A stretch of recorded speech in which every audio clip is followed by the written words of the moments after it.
שוב מכה בכם.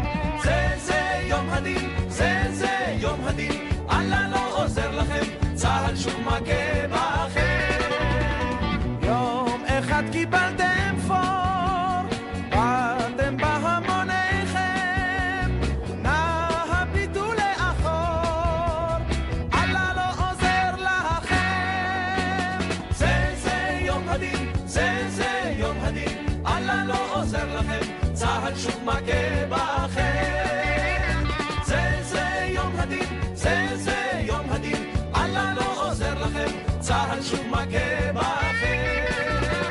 כשעסקנו בתפילה, חציתם את התעלה, כשעליתם שוב בהר, לא חשבתם על מחר. זה יום הדין, זה יום הדין, אללה לא עוזר לכם, צהל שוב מכה בכם. זה יום הדין, זה יום הדין, אללה לא עוזר לכם, צהל שוב מכה בכם.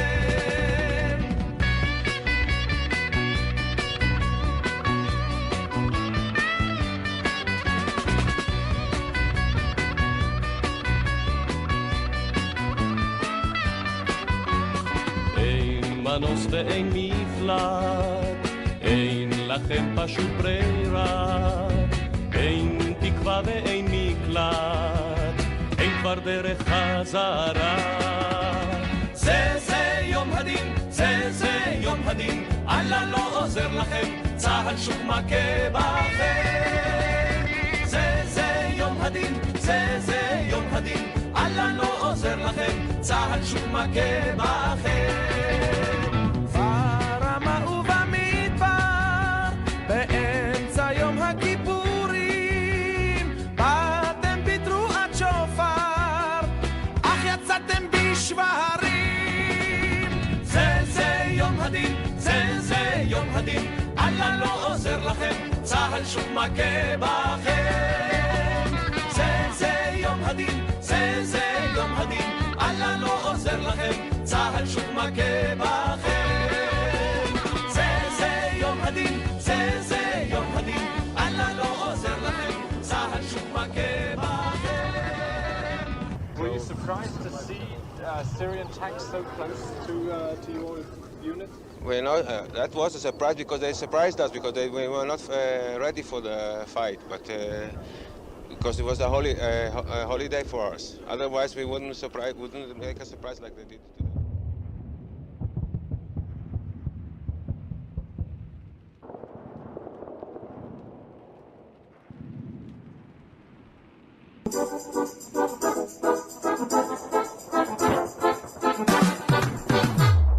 Прийшли окупанти до нас в Україну, форма новенька, воєнні машини, та трохи поплавився їх інвентар.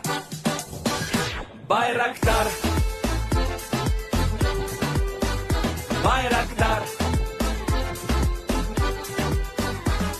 Російські танкісти сховались в кущі, щоб лаптем посьорбати довбані щі, та трохи у чах перегрівся навар. Байрактар, Байрактар. Приперли зі сходу до нас барани для восстановлення великої страни. Найкращий пастух баранячих отар. Байрактар, Байрактар. Їх доводи всяке озброєння різне, потужні ракети, машини залізні, у нас на всі доводи є коментар. Байрактар, Байрактар.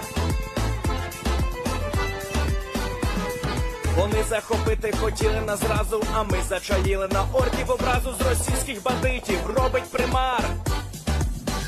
Байрактар, Байрактар. Російська поліція справи заводить, там вбивцю рашистів ніяк не знаходить, хто винен, що в нашому полі глухар. Байрактар, Байрактар. Веде пропаганду кремлівський урод, слова пропаганди ковтає народ. Тепер нове слово знає цар. Байрактар. Байрактар. Байрактар.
Yes. The Leaf Spring Army sends its regards.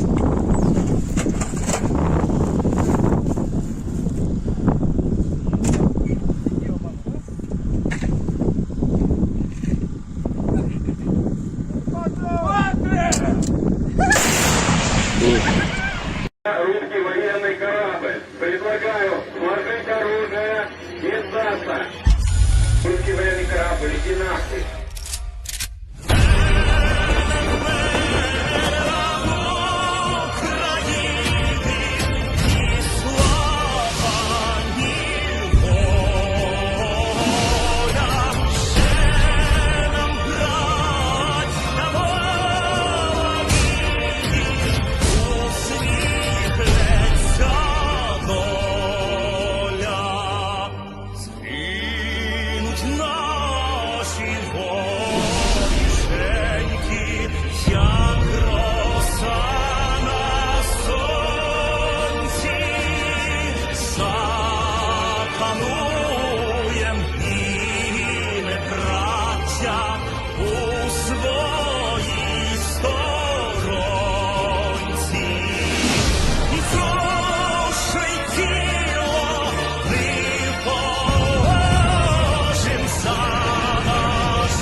Hello, everyone. I'm the Enforcer, and I'm accompanied by Enforcer Matt.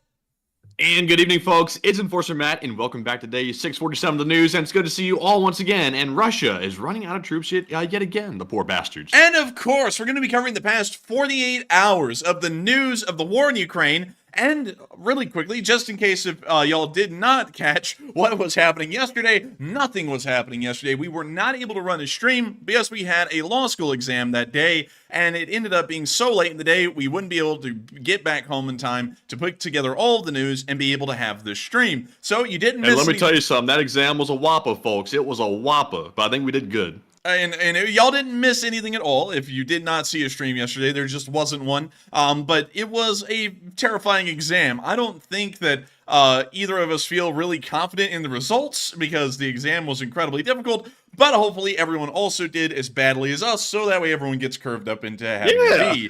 So that's the spirit. Let's hope that everyone else did as bad as us. But speaking of doing as bad as us, the Russians have certainly done even worse than we were able to over the past 48 hours because they have, as a matter of fact, appeared to have run out of troops again, and Putin has declared a decree by law for the recruitment of another 170,000 Russian soldiers over the next few months, indicating to us that the Russian army is once again almost chunk empty of any kind of actual fighting infantry, or they're starting to become dangerously low on their stocks, and they're having to order more from the factory.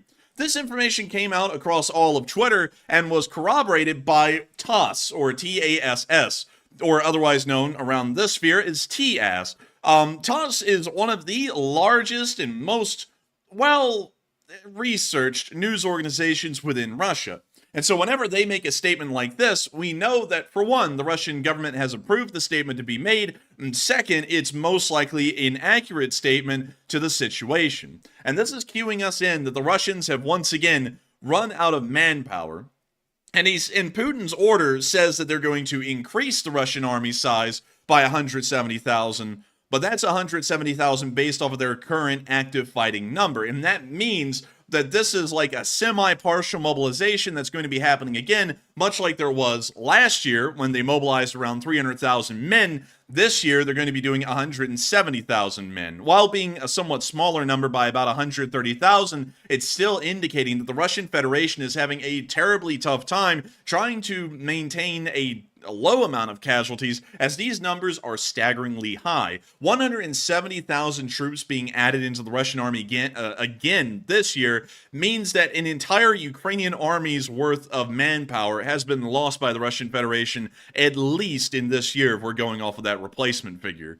Speaking of which, we've also seen that inside of Moscow, there's apparently some domestic issues that the British Ministry of Defense has started to pick up on that appear to be somewhat severe compared to other kinds of, incidents that have occurred. And it appears that these have to do with the suppression of the information or statements made by the wives or families of the conscripted Russian soldiers. And this is what the Ministry of Defense has been able to find out. This is actually news to us, unlike other times where they're kind of a month or two behind the curve. But this is actually news to us and something that we haven't really been hearing much about. But Russian authorities, according to the British Ministry of Defense, are likely attempting to quash public dissent by wives of deployed Russian soldiers, including by attempting to pay them off, which, ladas are pretty nice, and discrediting them online. This follows small-scale protests in Moscow in November of this year. And after these protests occurred, which were very low-key, nobody really heard about them much, it does appear that, from what the Ministry of Defense is saying,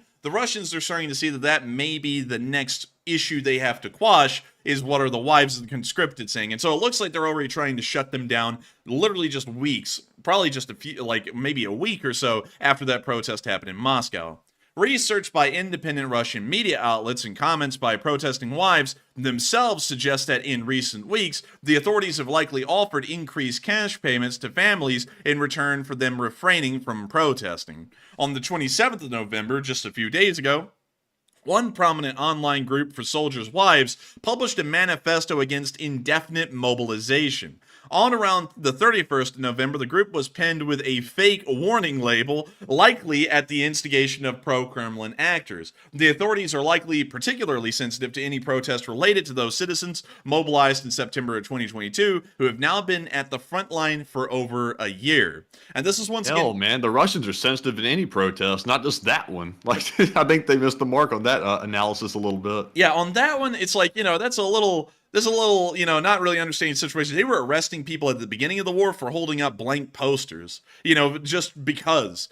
It's this isn't anything new for the Russians, but still at the same time, it certainly is showing that they are trying to still quash as vehemently as possible any kind of dissent inside of Russia while they can. And it's also showing that, once again, the people who are more so directly related to what's going on in the war, example, these wives of the conscripted soldiers, they're starting to become less and less happy with the Russian government, and eventually this kind of unhappiness and dissent will start to spread throughout the entirety of the Russian Federation. We already have a pretty good idea that this is started to occur somewhat, but it's still probably going to be a while before we see this actually boil over. It may be about another year or so. But moving on out of the western side of Russia, where most things happen, we're moving all the way over to the Russian-Chinese border. Look, an old Soviet-Chinese border. And what happened here was really interesting. Some of y'all wanted us to cover this before we went off air on Thursday, but we were not able to cover it. The news was still a little bit fresh, and we didn't have any video or picture evidence to back it up. However, we were able to find that yesterday, video footage finally did come out of the Badia Tunnel and the damage that was caused by an SBU sabotage attempt on the tunnel, which has apparently either destroyed the entrance of the tunnel or made it unusable for several days due to extensive damage. I mean, you see a video right here showing the fires as they burn after the explosion occurred. Так, полностью все оборванные провода на земле лежат. 145-я опора. Everything in Russia ends up looking like the pits of hell, and this is no exception. Oh, bled. We take train through pits of hell. It looks like pits of hell. This is Putin's lair, blad. This is his home.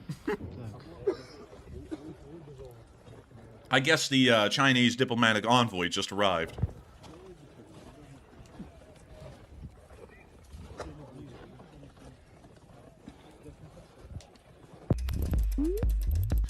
Mash. And I gotta say, mash they did. The SPU has apparently mashed the Badia Tunnel in between Russia and China and possibly cutting off one of the most vital rail links in between the two countries.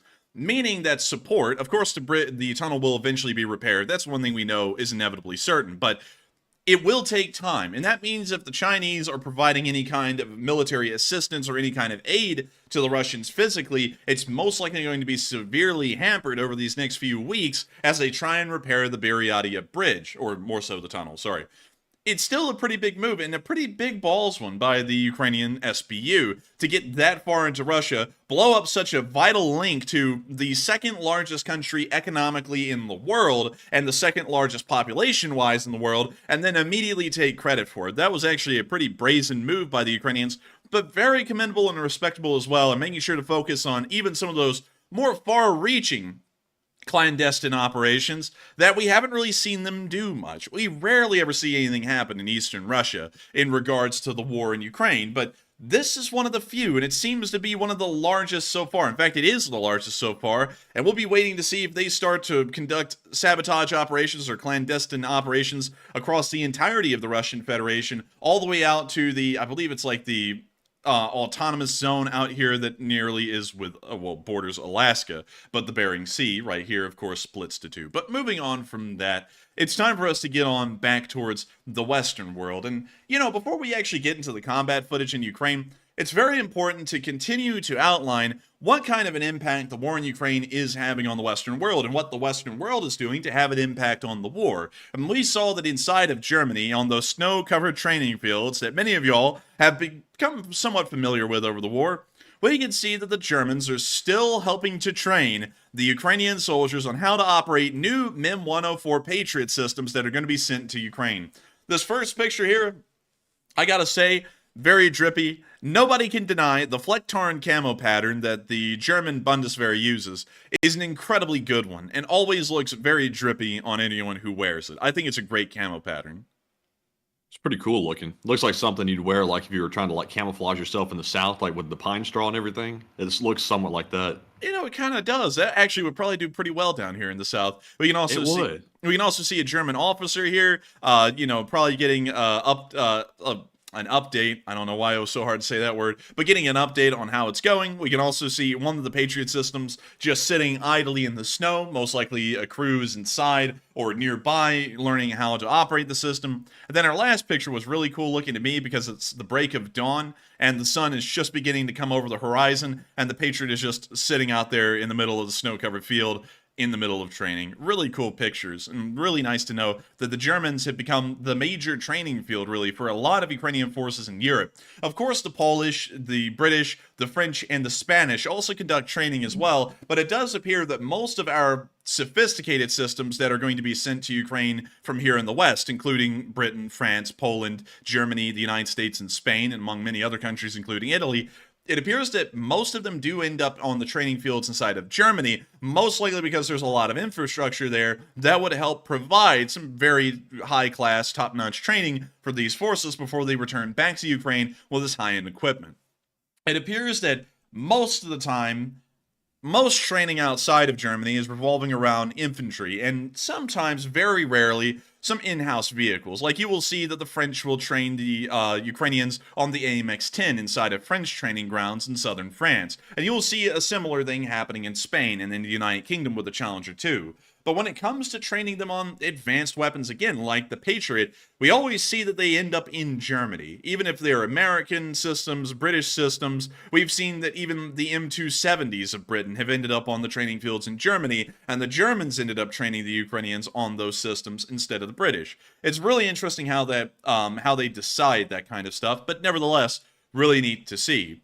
Speaking of all of the countries that have provided a lot of support to Ukraine and continue to help them out, we can also see that here in America, another infographic has come out showing us how a lot of the support to Ukraine has been spent here in the States. As many of y'all have started to know, and we've started to become privy to as well, a lot of the support that America provides to Ukraine actually doesn't make it to Ukraine as far as the monetary side of things go. Most of it's actually spent here within the United States domestically, usually providing money to contracts for arms industries so that way they can produce replacement systems for the ones we're sending over. The ones we usually send over to Ukraine, of course, they did cost money. You know, when we say we're sending $8 billion of equipment, we're not sending $8 billion in cash and then they buy whatever they want. We're sending $8 billion of tanks, artillery pieces, ammunition, shells, artillery systems, and the like, and then we send it over to Ukraine. But then we spend the $8 billion in cash domestically within the United States for arms companies to then produce the new equipment that we want, that will replace the old. We've gotten an infographic today that broke that down in an actual money figure for each state. And there's actually a lot of states that have ended up getting in on that little scoop of federal money that is being sent around for Ukraine military support. And some of the biggest ones are shocking. Arizona has received nearly $2 billion for them to produce equipment for replacements of munitions being sent to Ukraine. Dang, I didn't know Arizona was that big of a manufacturer of weaponry like that. Me either. That was really shocking to me. One thing that wasn't too shocking, though, is that Pennsylvania nearly was at $2 billion as well. That wasn't as shocking as Arizona. I could see that because Pennsylvania is an industrial powerhouse of the United States. And not only that, they also have a lot of arms industries up in this area of the United States in the New England region, or more so, as they would have called it back in the day, the Middle Colonies region from Pennsylvania down to Virginia. But still, pretty interesting to see that Arizona and Pennsylvania are the ones who have been given the most money to fulfill government contracts with. We can also see that Wisconsin and Arkansas were we're way on up there, getting over $1 billion each from the United States. And not only that, some other interesting states also got a lot of government support as well, or more so government funding to produce equipment. We can see that some of the heaviest hitters are Massachusetts. We can also see California, Texas, Florida, Alabama, Michigan, Roll Tide, Ohio. Man, they got Gats in Ohio. We can also see West Virginia, Missouri, and those are largely your almost higher tier states as far as the aid that has been sent or pretty much paid to companies within the state's borders that have then produced equipment for the war effort. And then even what's more interesting is states like New Mexico have somehow ended up getting like $3 million. And nevertheless, not going through an entire breakdown of what we're seeing here, it is great to see that not only is all of this support that we're sending to Ukraine helping them out in their war effort, but we're seeing a massive investment in the U.S. economy in this as well. What we see right here is $24 billion approximately accounted for on this map just from the 2022 to 2023 fiscal year. So it's not even including this year. This is really just last year. But it's an amazing figure, and it's something very important to remember that, like in places in like my home state in Alabama, or maybe some of y'all's home states, this kind of aid to Ukraine is providing jobs that did not exist before. And it's also not only providing jobs, it's also bolstering state economies pretty significantly. Some people will... And also, real quick, I just saw Jack and also Rangers Rule say in the live chat that in Arizona, which is where I'm kind of shocked that so much money's going to, it looks like Raytheon is headquartered there. They make Patriots there, one or the other. Actually, they're headquartered in Massachusetts. Raytheon makes the Patriots in Arizona, so that's why the number's apparently so high, because that's where the money's going. Interesting. I didn't know that, actually. That's pretty cool. We might have to look at where Raytheon is in Arizona in a little bit, but still, getting back to how much this is improving the American economy, this kind of money here, you have to remember, it's providing jobs, it's putting money in people's pockets, they spend the money, economic activity starts to grow. This is a fairly good thing to see, in all honesty. And of course, some people are going to have some moral issues where they're going to go, oh, is it great to profit off of a war? Is it great to get a benefit out of it? My answer would be, on a national level, why the hell not? I mean, are we supposed to just be losing on this? I think it's a win-win. The Ukraine's beating the Russians are getting decimated, and not only that, we're helping out the U.S. economy, and a lot of other countries like Britain, Germany, and France are seeing this very similar thing on a smaller scale within each of their countries. So I think this is absolutely impressive to see, and I think that this should be heavily encouraged, and I think that this should be a big call for support to Ukraine to continue, because we see that in the end, nearly 90% of what we're spending, so let's say it's $100 billion, nearly $90 billion of that is going to end up being spent here in the United States to replace the ammunition and weapons that we're sending over to Ukraine. I think it's great. I mean, I can't even deny that. I think this is amazing to see. I think that's wonderful to know, and I think that this should be a wake-up call for everyone, that we should make sure that the Congress continues to support Ukraine with military aid and continues to approve multi-billion-dollar spending packages, because it ends up benefiting folks here in the United States and also helps out our strategic efforts elsewhere in the world, like in Eastern Europe. But moving on from that interesting little infographic and on into Ukraine, where the actual action is happening, we are seeing some really interesting stuff. And one of the most interesting things that I saw today, because we got a lot of videos of the air defense in action over the past 24 to 48 hours, is that the United 24 YouTube channel made a video about the Gepards defending the skies of Ukraine, and specifically talked about the weapon system. It's a pretty cool one. Of course, the Ukrainians have had it for a little bit, but it's German, it's great, and not only that, we've seen that this thing has become the most effective drone killer of any other weapon system that has been provided to Ukraine so far. And so, here is the clip. And also, let me put that up. There we go. Переживання просто, щоб машина не підвела, щоб все надійно працювало.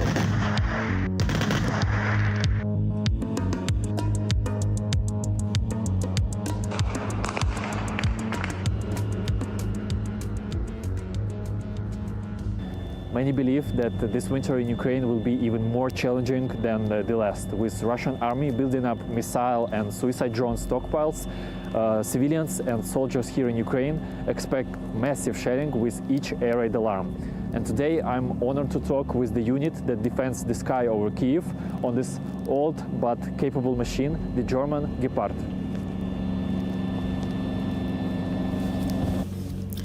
A crew of 3 operates this beast, watching over the sky day and night. On some missions, the crew spends up to 16 hours inside the tank. Volodya operates the 35mm anti-aircraft guns. This Gepard's body count is 5 shot-down drones. I don't really know if I like it being said like that. So I was like, And on the previous one, we shot down 3 missiles. Since the filming of this episode on 25th of November, Russia launched the largest Shahed drone attack on Kyiv. During a 6-hour fight, 74 of 75 drones were shot down. Many believe that this was just a reconnaissance attack. Winter is just beginning and more air raids are expected. There will be more massive attacks. They will not let it go. The destruction of our infrastructure is one of their top priorities. Although in German army the Gepard was discontinued over a decade ago, here in Ukraine it covers a wide array of tasks. Russia's Air Force uses a mixture of suicide drones, cruise and ballistic missiles to target critical infrastructure. With a radar range of up to 16 kilometers, the Gepard can hit both drones and cruise missiles within a 4-kilometer range. This particular machine was built in 1978, so how is it shooting down modern missiles? that sounds mean. That is a great kind of does. It is not difficult to shoot down. The most important thing is timing. I like the because a big cruise radar missile dish travels at on a the back of it. That's kind of unique. Oh yeah, the Gepard is a really cool system, and I think, because they were talking about the Germans retiring the system about 10 years ago, I think a lot of countries, including the United States and Germany, including almost every Western country in the NATO alliance, I think they're going to start looking back at these systems and thinking to themselves, we might want to reintroduce these because they're a very efficient and cheap way to deal with a mass drone attack like we see in Ukraine right now. Because these are really the only systems that can end up destroying drones effectively, where you're not spending $1 million to destroy like a $5,000 drone. You're spending like $2,000 in ammo to destroy that $5,000 drone with this thing. So I think we're probably going to see that from the lessons learned in Ukraine, these kinds of anti-air systems are going to be making a return to most militaries around the world after this. High speed. And once it's detected, we then have about 15 to 20 seconds. Only 20% of the work depends on the crew. They fire up the machine, monitor the instruments, and capture the target. The machine does the rest. Over the past year, Russian tactics have evolved, often involving complex nighttime attacks with various drone and missile types flying various routes. Deflecting such attacks requires a collective and carefully coordinated effort involving multiple units and systems in multiple locations. Every man and every machine bears an immense responsibility, with millions of lives being at risk. Facing this complex task, the German Gepard has proved its worth, being more cost-effective compared to systems like NASAMS or Patriot, where ammunition costs millions of dollars. Still, there's a great lack of all air defense systems here in Ukraine, with cities like Odessa and Dnipro being shelled weekly. As winter approaches, the population relies on men like Volodya, Yevgen and Metro to keep them safe and warm. I hope that the machine doesn't fail and that everything works properly, because someone's life depends on it. The thought of missing can be really scary sometimes.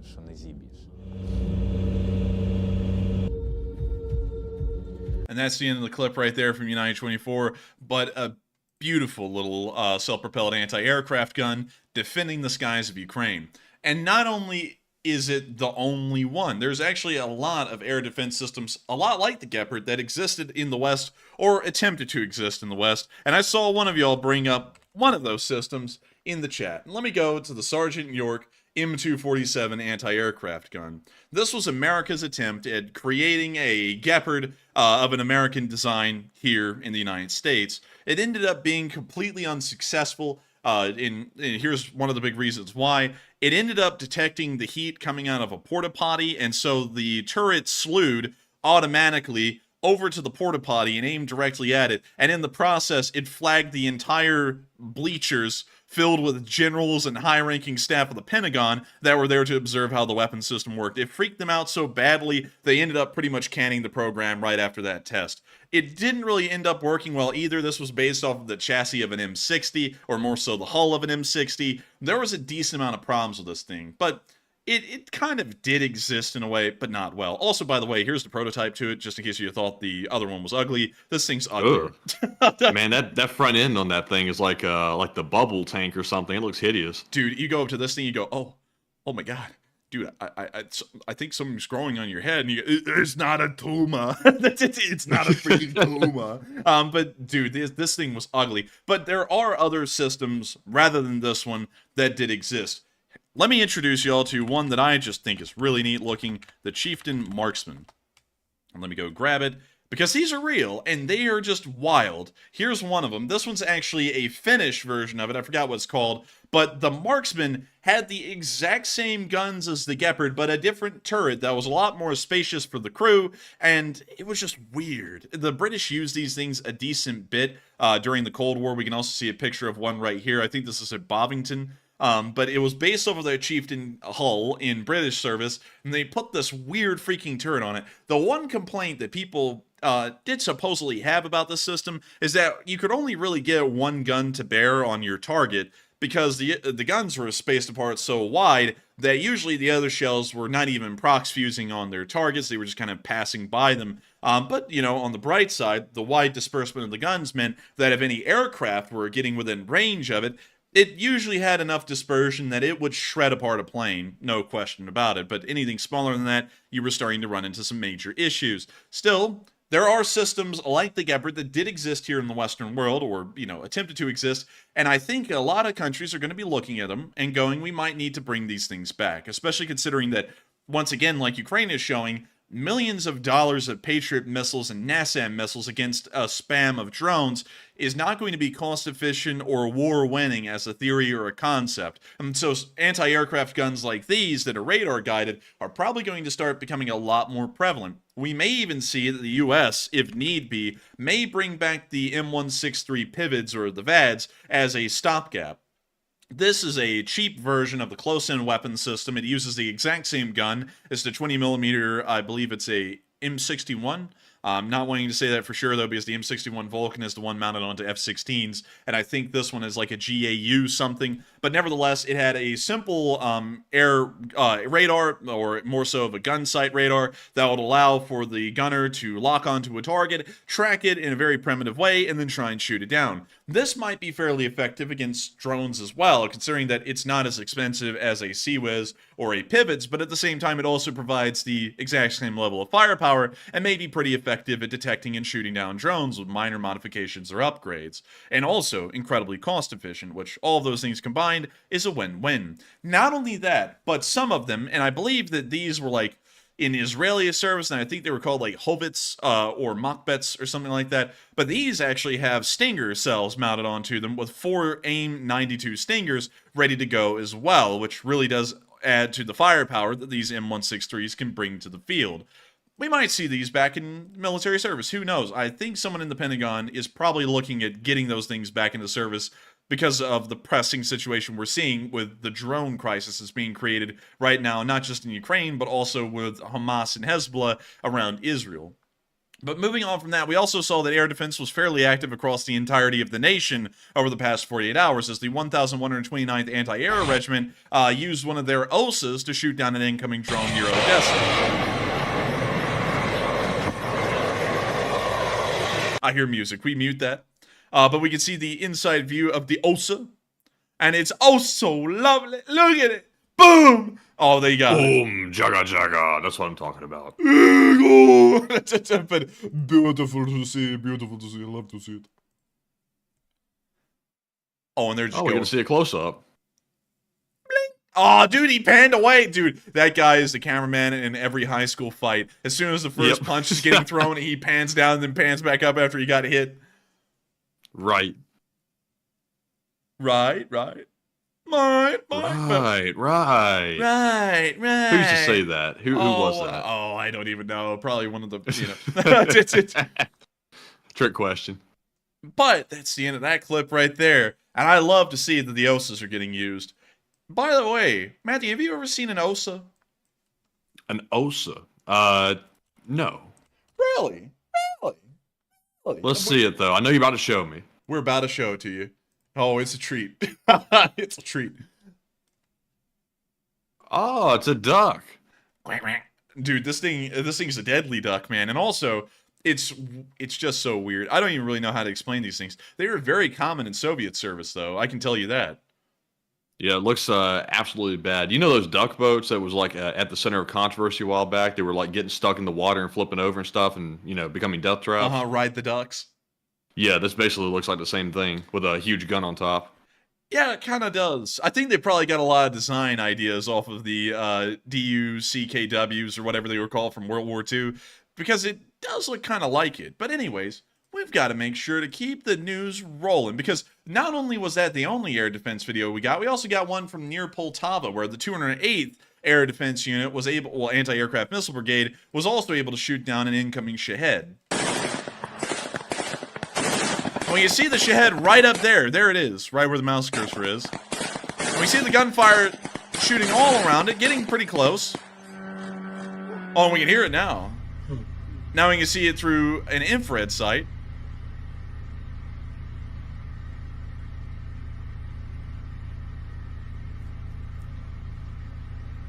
Oh!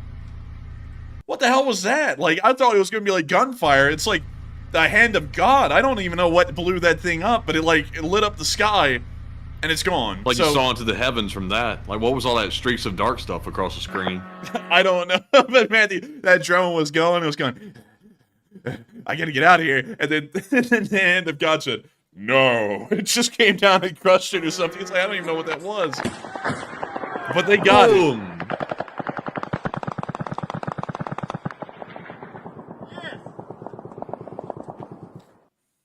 Beautiful. Beautiful. Moving on from that little bit of news, you know, just a little bit of perfection from the Ukrainian air defense, which is always wonderful to see. We're now going to be moving on into our next bit of news, and this is found within our location unknowns.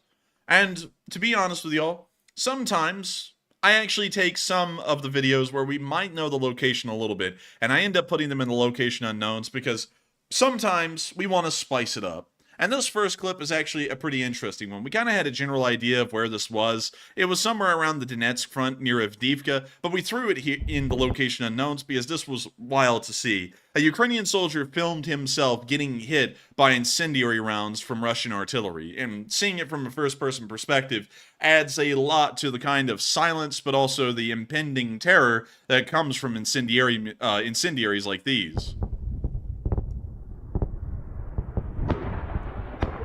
And here comes the rounds exploding literally right at the guy.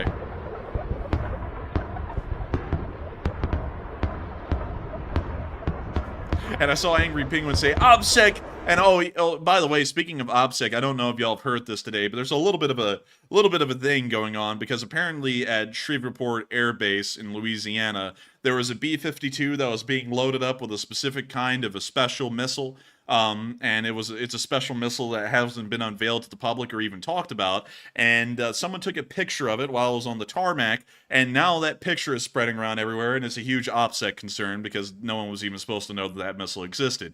What people know what kind it was? Well, what people are saying, because it was on a rack of 3 of them, people are saying that they may be prototype hypersonics that the U.S. is going to be testing, but nobody really knows for sure, and I can't tell y'all that we saw the pictures either. I'm just saying that that's, you know, something that I heard about today. But beyond that, that is what it is. Like that, like that orange man said, they're telling me, I'm hearing from folks. Word on the street. They're nice missiles. The missiles are nice. Perfect missiles. Never seen better. Oh, it's so weird to watch this incendiary stuff. It's just, I don't know. I feel like the camera doesn't do it justice, like how exactly bad this is, like in real life. Yeah, I don't think it does. This looks like it would be scary as hell to actually be near, because when they hit the ground, they make a sizzling noise like it's cooking a hamburger. You know, it's really just terrifying to me to even see this kind of stuff. But nevertheless, it's good to know that this Ukrainian soldier did make it out of this incendiary attack perfectly fine, but still pretty scary to witness from a first-person view. Moving on from that and into our next clip, we also got to see the 3rd Brigade conducting training for assaults and mine clearing during an assault. This was actually a pretty interesting little clip here. We're going to be muting it because it has music playing. But we see them doing their little intro. And now we see them about to conduct their assault. It said click CC for context. Could we have some context? We could, homie. But we can see them attacking the empty trench, of course, in training. We can see the squad splitting up into 2 separate groups, and we can now see them bringing in the technical. Oh, dang, they whipping out the Toyota. They're getting all technical up in here like a lawyer or something. You see, what this is battery, because it's offensive or harmful contact. And they have an intent to do it.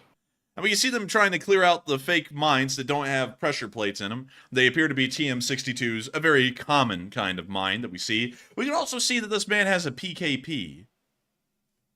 I can't find my mouse. There we go. There's my mouse.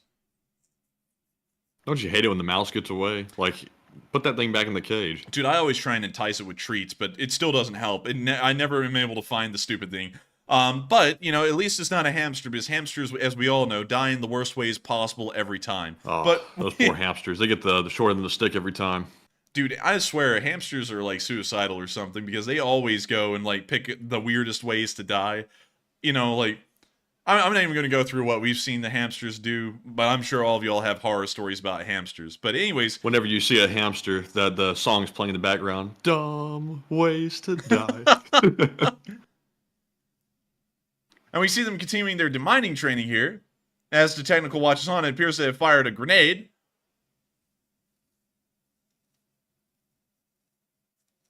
And someone said, is the Middle East being covered too? It is. We are going to be getting to that tonight because the ceasefire has ended and hostilities have resumed. But that's for just a little bit later on. We now see them advancing and firing in somewhat close formation.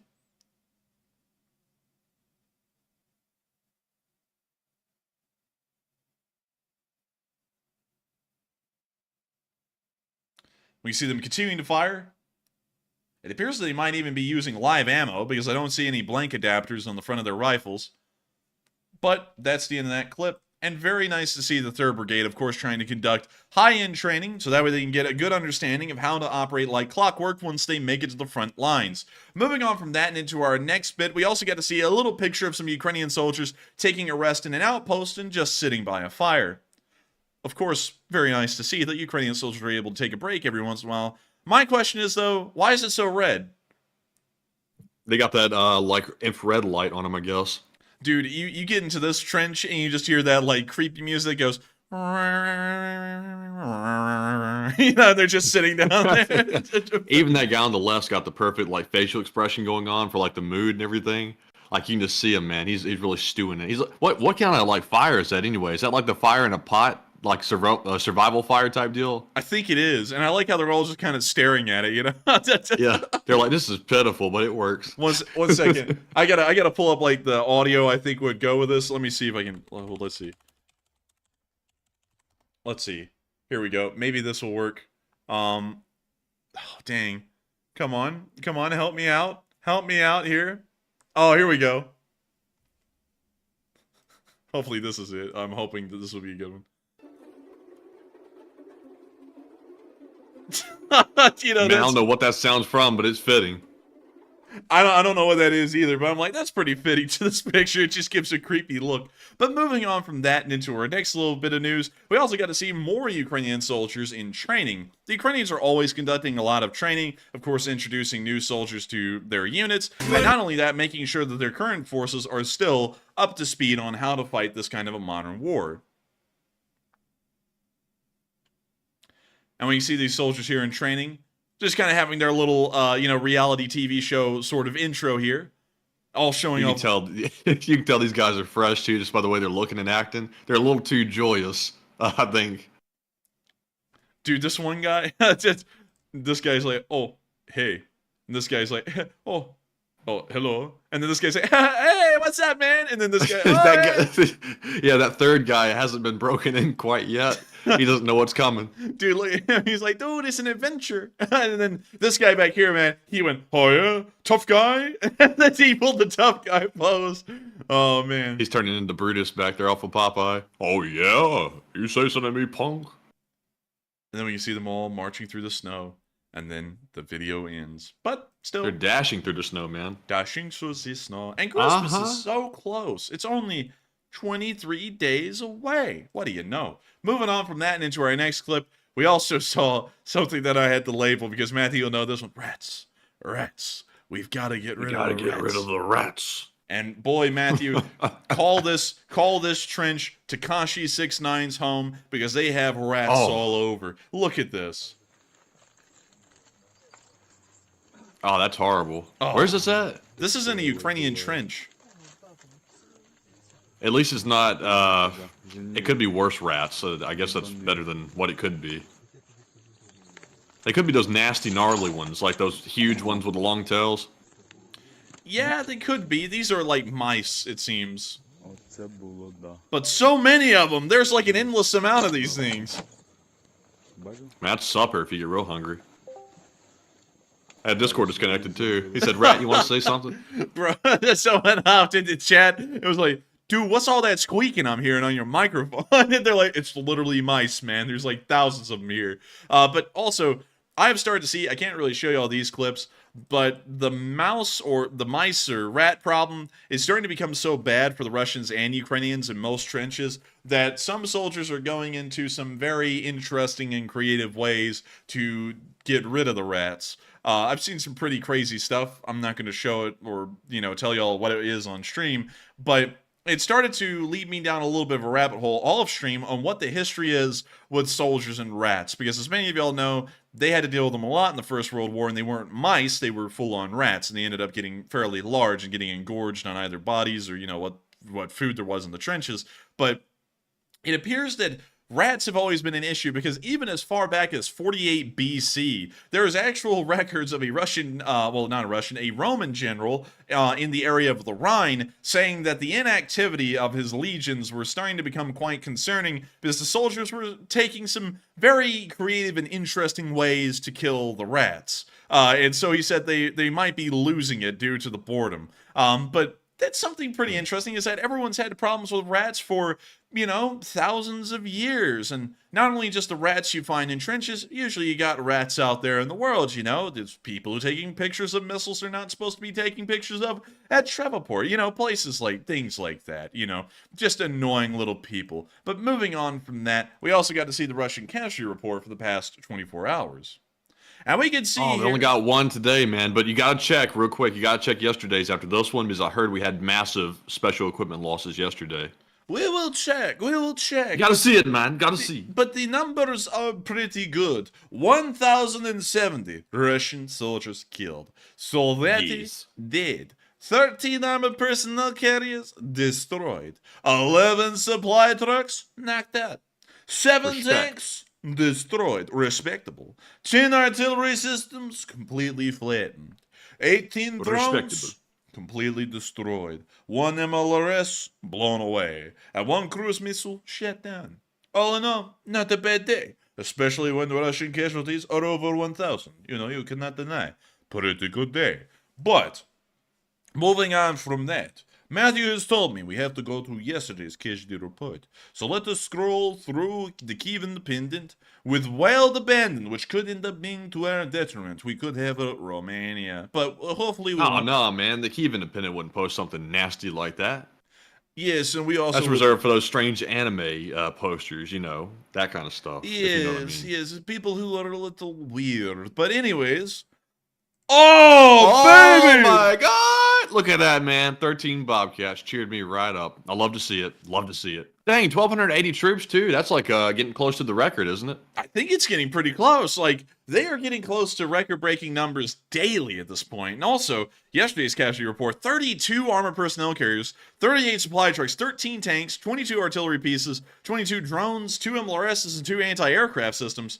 Hell, yesterday was a better day than today was, and today was still incredibly high. But still, we love to see it, and that means over the past 48 hours, nearly 2,300 Russian soldiers, maybe even 2,400 Russian soldiers, have ended up meeting their end. Which is good to know, because that means that this war will hopefully be drawing to a close a little bit quicker, or the Russians will be getting in a far worse shape a lot faster. But, you know, while we were taking those horrible exams yesterday, Ukraine was absolutely kicking Russian ass, like, big time. Dude, while we were having a tough time with the exams, the Russians were having a tough time living. I guess they had a harder exam than we had, but they didn't pass. Dude, we were sitting there on that exam going, I'm fighting for my freaking life. Meanwhile, in a Russian trench, the guy watching the FPV drone coming in, I'm fighting for my freaking life. It's like, oh, man, everyone was fighting for their lives yesterday, except for Ukraine. They were doing pretty good. But speaking of which, one thing that was also not doing pretty good yesterday was Chris's mom. And I don't mean all the other Chris's. You're back on Chris again? I just mean the one that was banned like the day before Friday. But speaking of, you know, Chris's mom, it made me think, Matthew, that we are obligated in honor of Chris and his mother to bring up how the exams went, because a lot of y'all have been asking in the live chat how our exams went. Well, specifically the one we took yesterday. We still have 2 left. It didn't go that well, I'm not going to lie. I was actually very concerned because the questions were very difficult. And not only that, the prompts were absolutely insane. It made criminal law seem incredibly easy. And so I was kind of a little scared. I think a lot of people did not do well either, because I heard a lot of very stressed out key hitting, like, you know, like hitting the backspace and just like slamming it and stuff. So I think a lot of people were also having the same frustrations as me. So hopefully everyone did not too well, so that way we all get curved up and we all end up making a B. But still, let me tell you, folks, we walked in there yesterday, and I think it went the same way for the enforcer. They handed us a stack of papers that was like an inch thick. And I was like, what is this? Excuse me, ma'am. Could you tell me, what is a stack of papers? Oh, that's the exam. It's like, oh God, here it goes.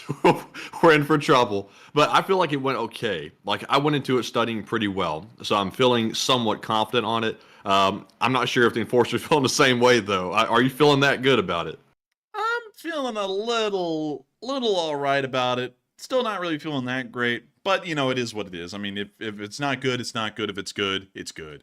So it's water under the bridge. It's water under the bridge. The test is over. What can I do? Go back? You know, I can't go back. I mean, you know, what happened? What do you mean? What happened? And Matthew, what's going on in that live chat right now? I don't know, man. Are you ready for polls? I mean, what the hell's going on down there? Oh, well, let's get right into it. So, entering our first poll and question segment for the night. Our first one says, Russia orders the increase of Russian forces by 170,000 troops. And what does this indicate? 76% said Russia's soldiers have been killed off. 14% said Russia is preparing for the big offensive. 5% said it's a routine increase of troops. And 5% said unsure. And I am very confident that Russia's soldiers are getting killed off in such large numbers. This is like the replenishment order of 170,000 new people to replenish what has been killed thus far. I don't think that Russia is preparing for any kind of big offensive. That's simply a myth. And I don't think Russia is really going to do any offensive anytime soon. They're simply hoping to hold on to what they have while Ukraine is hitting them hard in their trenches where they're hunkered down like rats. But Enforcer, what say you? I would say it looks like they're doing terribly. For them to have to say that they're increasing the size of the army again by another 170,000, it's telling us that the losses had to have been drastic for them to have to try and bring up a large conscription number like 170,000. So going off that, I have a feeling that the Russian army is once again in that condition like they were last year, where we're going to see they will have to stop the offensives like in Avdiivka, so that way they can try and rebuild their forces, and then the Ukrainians will have all of the abilities to be able to conduct their own offensives and try and take back ground. Whether those will be successful or not, who really knows? We are kind of in the middle of a time where nobody's really able to make any kind of advances. It's something that has become a pretty prevalent concern and an issue, and started to lead some people to freak out, because that's very common. And I have to say this really quickly. Usually you find that a lot of people cheerlead, and a lot of people do that in the pro-Ukraine sphere as well, I cannot deny. A lot of people will go, oh, I'm, pro-Ukrainian, and then we'll see that the frontline situation is not really in anyone's favor right now, as far as taking ground, either for the Russians or the Ukrainians. And I, of course, want to make sure that our analysis is as accurate as possible, so I'll just tell y'all, looks like it's kind of becoming a stalemate on the front lines right now, so here's the other categories we need to start focusing on, rather than trying to make a frontline advance at this point in the war. But then other Ukraine war YouTubers will be out there saying, oh, look, the Ukrainians took like 30 feet of ground, it's a massive victory, the Russians are running, and it's not the case. It just isn't. And I don't think it's good to make it sound like that, but at the same time, we can see that while there's no frontline advances to be made, there certainly is massive losses that the Russians are taking that hopefully will allow frontline advances to happen in the future. That's the way I'm looking at it right now, instead of, taking a realistic look at the situation and then being like some people and freaking out and just giving up hope. I'll take a realistic look at the situation and have hope for what will be going on in the future. That's how we do the news here. I don't know about how people do news elsewhere, if it even is news at this point. But with that, I hope that does address that well, because I think the Russians having to get another 170,000 men is a good sign that the Ukrainians are going to be on the higher end of the war, at least at the moment. But with that, we are on to the next one. All right, and our next poll says, do you think Russia has any limits on its recruitment of civilians into the war? 63% said no, Russia will recruit anyone needed. 26% said yes, Russia won't recruit some people. 6% said maybe sooner or later. And 5% said unsure.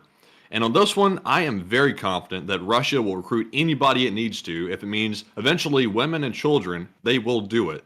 I don't think Russia has any moral compass, as evidenced by Putin's killing of innocent civilians all over Ukraine. And that is not limited to just Ukrainian civilians. He'll do it to his own as well. He's demonstrated that time after time again. And basically, if he needs you, he's going to use you. It doesn't matter who you are. But Enforcer, what say you? Well, I don't know what's going on here. Whoa, Jack, whoa. Whoa, reread the line. So the line went something like this. Do you think Russia has any limits on its recruitment of civilians into the war? I don't think they do, but I don't think we're going to be seeing that happening at the moment. I don't think they're going to start enlisting women, or conscripting women or anything like that. And y'all are probably about to say, "What do you mean?" Well, I mean they don't conscript women; they only conscript men. So I don't think they're going to be conscripting women or anything anytime soon. But I don't think Russia would. Nah, I don't think so, because they haven't really started to run out of men to throw in the army yet. And even in World War II, the Soviets would conscript men, and then once the numbers of men started to dwindle to where you really couldn't take any out of the war industry any longer and throw them into the military, then that's when they started to conscript women. So I think they're not at that point yet. I think they may be at the future, but in a big picture, I do not think that the Russians are beyond just conscripting anybody. They did that in World War II when it got desperate enough, and I think that if it got desperate enough in Ukraine, they would start to do it again. So with that, I hope that does address that fairly well, at least in my opinion. And with that, we are on to the next one. And also, I saw someone in the live chat, they said, not the rich kids. And I would have to say that I think that's universal pretty much anywhere. If you're from a family that is well off or has connections or something like that, there's always ways for these people to get around drafts, conscriptions, and things like that. I don't think that's unique to Russia, but I do agree. If it's someone connected with the Kremlin or somebody that is affluent in Russia, very unlikely that anyone in their family is going to get conscripted and sent to Ukraine. But maybe they'll send them anyway. Putin may not like them, may send their kids into the meat grinder. You never know. You never know. But anyways, with that being said, we are moving on into our super chat questions. And first up, we have a very generous $100 donation from Enforcer for President, longtime channel viewer and legend. And thank you very much, Enforcer for President, for that support. And they said, "Slav Ukraine," and take one from the chat. And I thank you for the massive amount of support. Enforcer for President, absolutely carrying this channel, helping us to survive, helping us to eat another day. Coffee, pizza, donuts, everything. And I gotta thank you so much, Enforcer for President, for helping this channel to keep on running. And of course, Slav Ukraine. And we will make sure to take one from the chat. And by the way, before we do, I always have to thank you for your name. And I thank you for your vote for me as President of the United States in 2040. It will be a great presidency. It will be a wonderful presidency. It might only be one term, though, because I'm not going to kid around. I'm not going to be one of those people who kind of just appeases folks to get into a second term. I'm going in with very specific ideas and policies, and if people end up hating that and it's only one term, it's going to be one term. But hopefully it might be Man, you're two. definitely going to be a unique president. You don't see that too often anymore. Usually people go in trying to, lie their way into their second term, and they sort of play it safe the first one. Then the second term, they go ham. And that's when they really start doing what they wanted to do the first one, because they're free. They can't run again. Yeah, we don't need those kinds of presidents. Those are lukewarm presidents that don't do anything, and a lot of them are like that. We need a president that is going to get in there and get stuff done immediately. We don't need one that's going to wait around for the next election cycle to try and do a couple of things like a little stick and carrot trick. We need stuff done. No one's doing that at this point. I think it's important that someone steps in and makes sure to try and fix the country as best as possible to keep it running well on into the next 70 to 100 years. And so with that, hope that does address that well, and I thank everyone for the support for me running for president, and I will be y'all's president. Maybe even I could, try and run for prime minister of the United Kingdom. I'm just kidding. I'll never be a prime minister, because prime ministers are a lot tougher to do than being the president, in my opinion. It's really tough to become a prime minister. But anyways, with that, I hope that does address that jolly well, Governor. And, of course, we will make sure to get a live chat in honor of Enforcer for President. And so with that, thank you so much once again, and let's get it, Matthew. All right, and the live chat in honor of Enforcer for President is going to go to Urban X. But real quick, I have a shortage of live chat questions tonight. So if you have one for us, tag @EnforcerMatt in the chat and put your question behind it, and I'll add it to our list to call them off later. But with that being said, Urban X's live chat says, Matt, would it be safe to say that Russia is almost landlocked?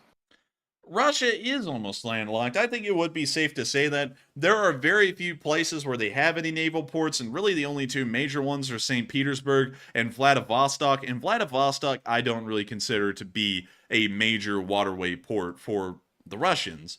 It's so far off to the east, it really only serves as a small supply point for the eastern part of Russia that easily can't be supplied with what's in western Russia, in my opinion. So I don't really think I don't really think they have a lot of access to the sea anymore. I think it's really just St. Petersburg, and for that point, they may as well be landlocked at this point because, they have to pass through the shipping channels in the Baltic and the North Sea, which straddle Sweden and Denmark's territorial waters. If things went badly, those could easily be shut off, and the Russians really are almost practically landlocked at this point. So I hope that does address that well. That's actually a really interesting question, Urban X, and I hope that was the answer that you were possibly looking for. And also, I see some people, someone said in the chat, this was a good question. Someone said, well, wait a minute, if you were doing what the people want, why wouldn't you get another 4 years? Well, let me explain really quickly what I mean by that. Usually, presidents try and stretch out what they do over 8 years, or they don't really do a lot in their first 4 years. And so they'll tell everyone that they have these massive ambitions and plans. We're going to build high-speed rail across all the United States. We're going to explore the stars. We're going to have the best economy there ever was. Jobs are going to be everywhere. Not only jobs, so many jobs will, hell, there will be competitions for who can pay you the best. They'll say all this stuff, and then they get in and they hardly do it. And then once 4 years comes around and the next election cycle happens, then they do a couple of things, like a small handful of things that fulfills their original campaign policies, and then they go, look, y'all, it was just tough, the Congress hung us up, I just couldn't do it, I need y'all to vote me in for another 4 years so that way I can get the rest of it done. And then you vote them in for the next 4 years, and then at that point they can't run again, so then they do whatever the hell they want, even if it doesn't go with their campaign policies. I'm not a big fan of that. If you get voted in, you have 4 years to get everything done. If you get another 4 years, that's a victory lap. So if you vote for me, I'm adamant, everything that I'm trying to get done is going to be pushed in the first 4 years. Some of it might not make it through because, of course, it does require the assent of the Congress, but most of it will, especially if you word it the right way and you market it the right way, it should. And also, on top of that, it doesn't make and this is something else, this is not really trying to get into politics, but explaining how the system works. You don't really appease political people in your party if you knock everything out in 4 years, because your party is looking at you and they're going, okay, whether you're, left-leaning party or a right-leaning party, you're screwing them over of possibly having control of the executive branch for 8 years. You may only make it 4 because you knock everything out and you go, well, that's it. And then you just leave. So they want you in there for 8 so that way maybe they can corral control of the Congress, and also their party is control of the executive, and then they have the majority of the branches and things can kind of move the party's way over a long period of time instead of a short period of time like 4 years. So that's also another issue that you could run into. And then if you piss off your party that way and you're trying to get everything done and actually do your job in 4 years, they might start to spin stories about you, about how much they hate you and how much you shouldn't be the president for another term, and try and get a candidate to contend against you or even sabotage your run for another term. And so you have a lot to contend with when trying to get a second term. But I don't think that ought to be the goal of someone, is to just sit in an office for 8 years and kind of do a little bit. If it's even just 4 years, do a lot and then leave, and hopefully the legacy left behind is a great one. Kind of like Teddy. Go ahead. Well, actually, Teddy served 2 terms. But what were you about to say, Matthew? I was about to say, I saw someone in the live chat say that aren't presidents supposed to do what the people want? And that is true. But the only catch with that is, what are the people really wanting? Because, everybody is so different. Everybody wants different stuff. Even if you're in one political party or the other, there's no consensus on what should be done generally. It's always something a little bit different with each person. The way I look at it, as the presidential candidates basically have a marketing package, what they're doing and what they say they're going to do is not always going to be exactly what people want, but it's the best thing that people want voting for that candidate. So it's the best solution possible under whatever the person wants, like if they're one party or the other. So if the enforcer ran on a particular policy and he went forth to get that done, he's not going to please everybody, but he's going to please most people, which is what a president should do. But when you try to please everyone, you literally end up pleasing no one. And also, because there's so many different things that people want to focus on, you can't really appease the majority. Here's how I would run it. Folks want jobs, and they want well-paying jobs. We'll try and sort everything else out in the background, and hopefully people just trust in the office of the president's ability to try and further the just primary goal of people want money in their pockets and want to have a good life. and the rest of it will try to be figured out to best fit that original goal. Because if you try and make everything a primary goal, like a lot of people do these days, everyone does it. They sit there and go, "Oh, we're going to do this, we're going to do that, we're going to do all these things." You're really tying yourself down, and you can't really just achieve one goal well. That's one thing that I think is a bit of an issue right now. And also, I'm starting to rabbit hole on this, and we really do need to make sure to get on to the next question. But it's also something that really annoys me greatly, because sometimes the presidential campaign policies are, we're going to do this and that and that, and then they get into office, and by that point, it's nearly a year later or a year and a half later after they made that policy, and the situation has already changed to where that policy is going to be implemented, but it's actually going to be detrimental at this point, because it's not even the same scenario that existed a year and a half ago when that policy was proposed. And it really ties down what the government can do. You really have to make it just a very simple goal, and then work to achieve that simple goal based off of what's happening at the time. And Enforcer, what's even more stupid than that is these days, and we're not going to get political or mention any specific political party, but it seems like these days people create the circumstances needed to create certain policy points instead of actually addressing what needs to be attended to. And they'll create like false or artificial circumstances so that way they have a more persuasive platform to run on. But in reality, they're dodging the issues that actually matter to real Americans every single day. That's just, I can't go too far in it without getting political, but I think y'all know what I'm talking about. And we're not going to get into it too much. All I'm saying is just vote for me. That's all I'm saying. Next 17 years or so from now, it's going to be 2040. Y'all know who's on the ballot. Y'all know who to vote for. But with that, I hope that does address that fairly well. And thank you so much, Enforcer for President, for allowing me to talk a little bit about what I would want to do as a president. And also, some of y'all are saying, "Oh, I hate politics." Oh, I do too, and that's why I want to get in it, because I actually want to make it something where there's something at least a little bit positive to look forward to at the end of it all, instead of it just being just absolute hogwash and just garbage. Maybe there'll actually be some improvements and we'll be able to get things running again. But with that, we're on to the next one, and thank you once again, Enforcer for President, for the massive amount of support. Indeed. And up next, we have our second super chat. Somehow we're only on the second one of the night. I don't know how that's happened. But anyways, the second one is from Kilmus Mr. Kiddis, I believe how it's said. And they put in a $60 donation. And if I'm not mistaken, that is your first super chat ever of the stream. So huge shout out to you, Kilmus, for that support. And they said, can NATO take control over the air defense of Ukraine without getting involved directly into the war? And that is a really good question. And to answer that question, probably not. There are some ways that they could try and finagle it, but they would be somewhat clandestine ways, and if they're found out, it would probably backfire pretty badly. But let me see here. Let me make sure. So, let's see. Can NATO take control? So, here's one of the ways that they possibly could. And I'm not saying that it has a perfect chance of success. I'm just saying that this is an option.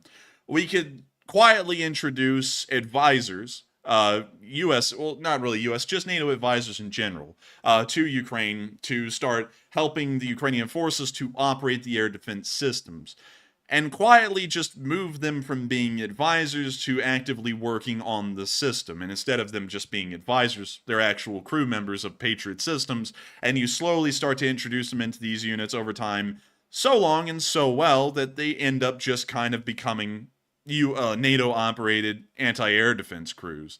That's something you could do. If that's found out, and it probably would be found out, that could end up causing a massive diplomatic row, because any kind of a direct takeover by NATO of Ukrainian air defense systems is going to look like a direct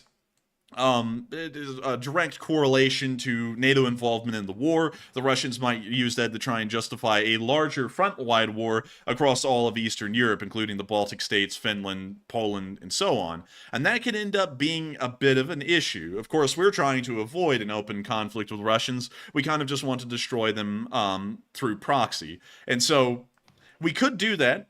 The chances of success, as long as it wasn't discovered, are actually pretty good. But when it is discovered, the chance of it, probably like, I would say it'd have like a 15% chance, if I just had to give an arbitrary number, over the course of each year, that could start causing a massive diplomatic row. Now, another thing you could do is that instead of just sending these guys in as NATO advisors, you know, say the British and they just speak English and that's it, you could always send them to America, to our languages school that we have for the military, where over the course of a few weeks they could crash course and learn Ukrainian, and we could also try and get them indoctrinated in a way that's the best way to explain it into Ukrainian culture and customs, so that way they blend in so well with other Ukrainians that even if Russian intelligence like the FSB is operating inside of Ukraine, it would be really hard to tell that these are NATO anti-air crews that are working on these systems, because from afar, from a distance, just trying to look at these anti-aircraft crews, they look like they're Ukrainian like every other one, and it would make the chance of them being detected as NATO air defense crews a lot less. But that's a way you could do it. That's a way you could try and do it. But directly stepping in and saying NATO is taking control of air defense, that would not work. Because our primary goal, of course, is to try and stay out of the war as the NATO alliance. So directly stepping in, that would probably get us directly involved in the war over a several week span. So I hope that does address that well, or at least try and explain a way that it could work. We did see the Soviets do that in Korea back in the 50s. And we also saw them, the Chinese specifically, do that a little bit in Vietnam in the 1960s and 70s. So it's entirely possible that we could try and do something like that in Ukraine. But it would be a little tough, and you know, it has a little bit of a chance of going wrong pretty quickly.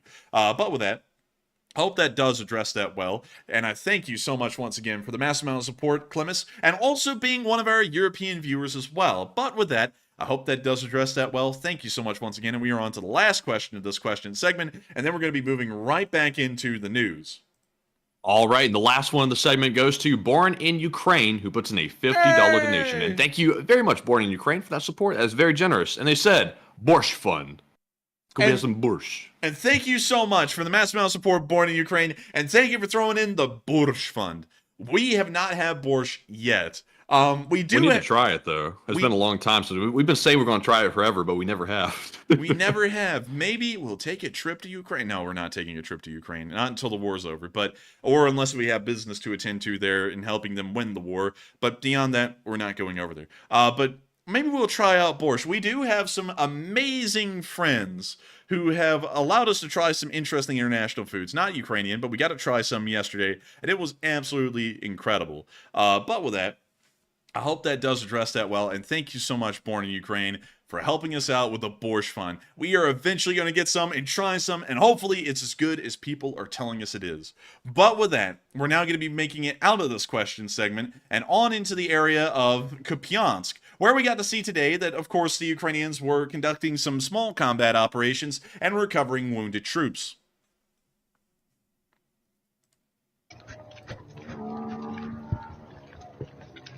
We can see in this clip, it appears that the fields are snow-covered except for the muddy roads of the Rasputitsa.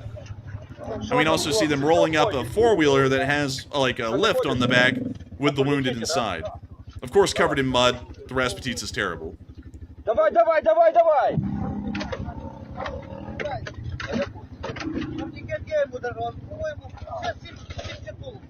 Та він залізе, залазь. Тяжкий у тебе? Пацаны, давайте сами, кто сам, кто сам. Что у тебя? See them getting ready to take out the second wounded guy. Вот це нога. Что? Давай руку. Тяни.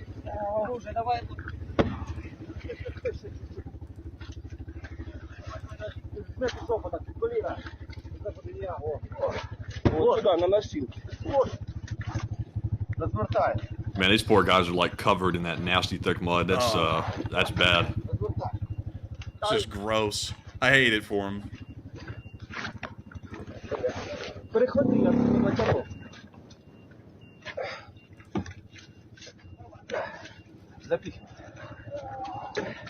now see them moving them on into the back of the van, and then they're going to be ready to go.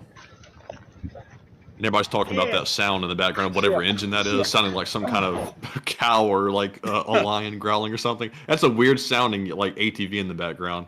Dude, that thing's got an engine that's on its last legs. It's like, I'm dying over here. They're like, man, you're going to have to die a little bit later than now. But moving on from that into our next clip, we also got to see a very accurate drone drop conducted by some, the 81st Airborne Brigade. Well, actually, yeah, 81st Air Assault Brigade. So here's the clip. When you see the drone flying on down the road, finding its Ruski here in a minute. There we go. There they are. And dropping the bomb. Oh, my boy. He's not the Ukrainians are back to editing these things like Charlie Chaplin films or something. Oh, heavens, it looks like he just got tumbled. Oh, goodness, look at him. They're getting hit with the shrapnel. Oh, my goodness, look, it's another one. Oh, dilly boy. It looks like he got it up the bum. Oh, my goodness. But still. Oh, my. Oh, diddy. But still, beautiful to see, and great to know that the 81st Air Assault Brigade was able to take care of a few Russians here and there. And take care of them well. But moving on from the northeastern area, we're now moving on down into Bakhmut, where, near the direction of Berestove, we got to see that the Russians were trying to hide some of their vehicles. And look at the efforts they're going through. I'm not going to lie. They are actually trying to put a little bit of effort into this.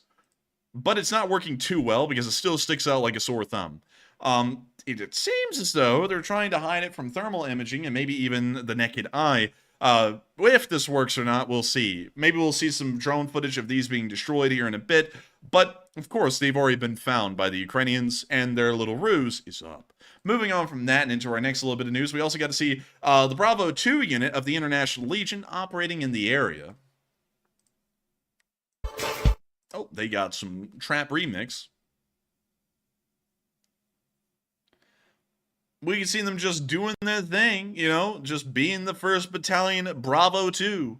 You know, that's what happens, Matthew, in the movie theater when everyone really enjoys your play. They all go, Bravo! And then another guy stands up when everyone gets done and goes, Bravo 2! And then they all get up and go, Bravo! It's a second time. Man, they were just kind of having a little bit of a music thing going on here. Big respect. What's up with the thing at the bottom saying camera pan, camera something? It's like different names for the cameras.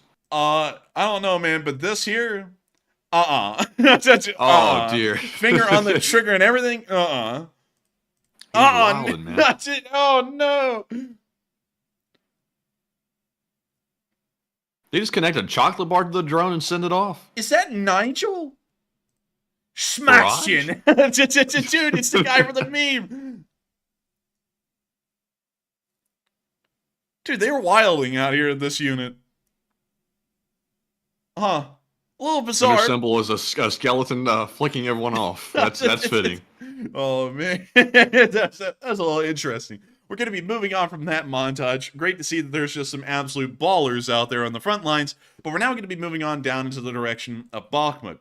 And I actually have completely screwed up the timing of our news tonight, because I forgot that these two clips from the Klishkivka and Trivka area are about like 8 minutes long apiece. We're going to try and watch as much of them as we can, but of course we have a lot more news to cover further south than this in Avdiivka and the southern front. And not only that, we also have to go into the Middle East and cover the news that's been going on there. So we are going to be trying to show these, but keep in mind, if it starts looking like it's going on a little too long, we still have a lot more news to cover. We might have to cut these videos a little short and just show some of them. But moving on into our first clip, we did get to see that the 3rd Brigade of the Azov was under some pretty heavy shelling in this clip. This was actually published by the 3rd Brigade itself. We hear the artillery raining down. Проблемно, блядь, и с держанием секторов, потому что прямо наш сектор окопов работает, блядь, якась залупа. Звідки працює? З усіх сторін. Блядь, як би це не звучало, ну з усіх сторін майже, блядь. Треба уточнювати. Що у вас там за хуйня? Сказали идем, сказали назад. Там пиздуют нахуй, мы в этих. Кто куда залёг. 2 дрона летают. You see them just hanging out. Is there subtitles? Not really. But we see a shell land really close to him. Байрон! Byron! Byron? He's American. Man. Lady! Look at that. Коммуницируй с Байроном! We see them just looking around. We hear a drone flying over.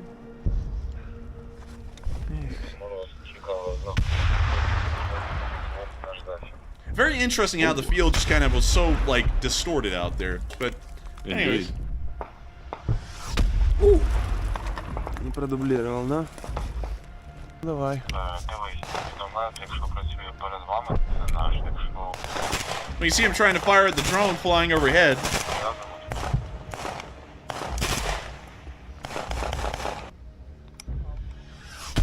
Oh, we hear another shell flying over. You see him still trying to fire at the drone. Не прийняв, повторіть.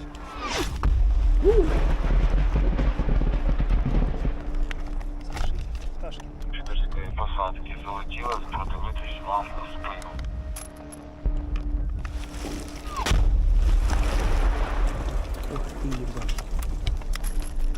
Man, they're kind of getting hit a little bit.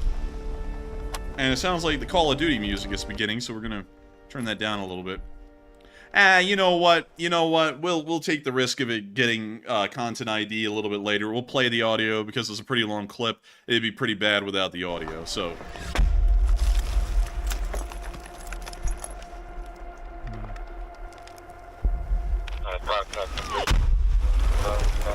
Ох, ебать. It appears the Russians are trying to hit their position, but the artillery fire is too inaccurate to effectively strike the trench. Well, it's getting pretty close. Сука. Сука, блядь. This guy sounds like he's imitating Kermit the Frog. Man, I would be too at this point, man. Like, almost getting hit like that, I would be freaking out. Oh, it started fire. Ті, що валяються, приблизно 100 метрів, як прийняли.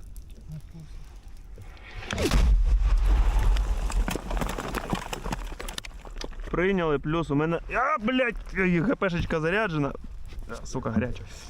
Якщо що, то буду цинкувати. FPV. See him looking back out into the open. We hear the drone flying over again. Да. Пожалуйста, ну... Нельзя так делать, блядь. Затыкание. Где эта хуйня? У пацанов там прямо. Ooh. Да, пидор взорвался. Glove. Парні. Коли проїде транспорт, план той самий. Там буде дуже швидко завантажитись. Сашка, прямо наді мною, чия вона? Бля, скид. You know, Matthew, I gotta pause this real quick because I just saw someone in the live chat. I don't know if you've seen this, Matthew, but apparently they're watching this from prison.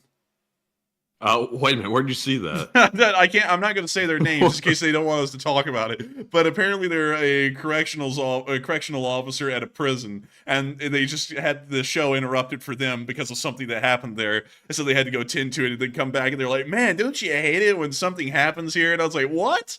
I was like, "Wait a minute, you're watching this from prison?" Man, that's kind of wild. If you can find it, I applaud you because I saw it and I was like, "No way." Wait a minute, he's not saying it's from prison. He's joking about the bed and breakfast. Matthew, he says running an adult daycare. That's a prison. / bed and breakfast. Yeah, Matthew, because they eat there. It's a bit... Oh, my lord. Are you sure? Are you sure it means prison? Yeah, Matthew. Well, like, do you... Wait a minute, you're telling me that he's running an Airbnb and it's an adult daycare? Like, that's like... Man, what the... Oh, Matthew, come on, man. Who's ever called a prison an adult daycare? Who's ever said that? Let me just ask him. You know what? I'm just going to ask him. I'm curious. I'm actually curious. Are you talking about a weasel? Oh, there we go. And we'll see.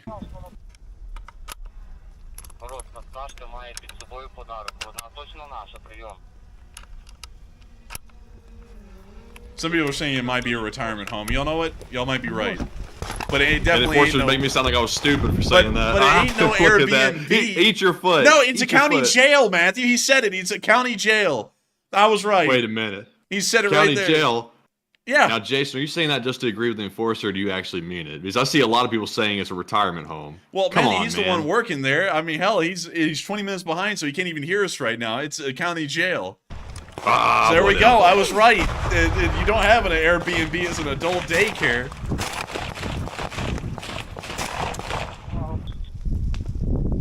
Девин, Девин, сука. Я тебя чую. Oh! Пілоти повідомляють, що підери тікають з нашої посадки на паралельну, через залізницю. Жулик, навали пидором! Божим богами туди, блядь. Тримайте оборону. See him still hanging out? РПГ,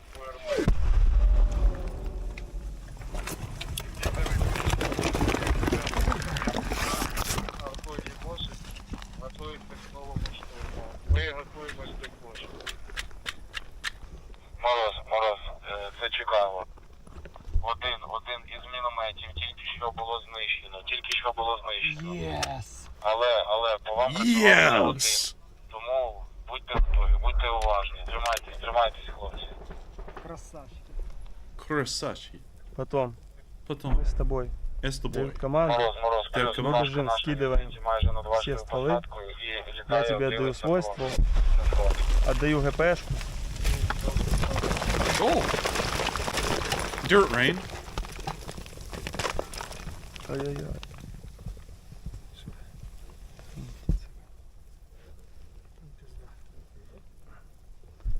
FPV, мужики, FPV.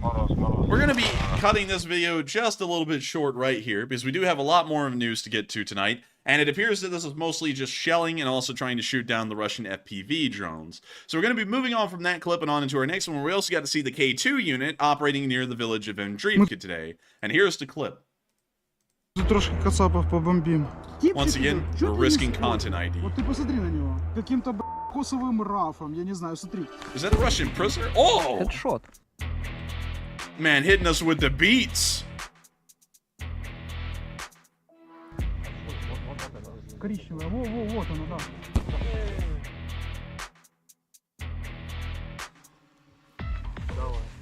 Hitting a BMP? Ну слушай, если Иисус создал... No, that's the Ukrainian drone operator. That is not a prisoner. Значит, это богоугодное дело.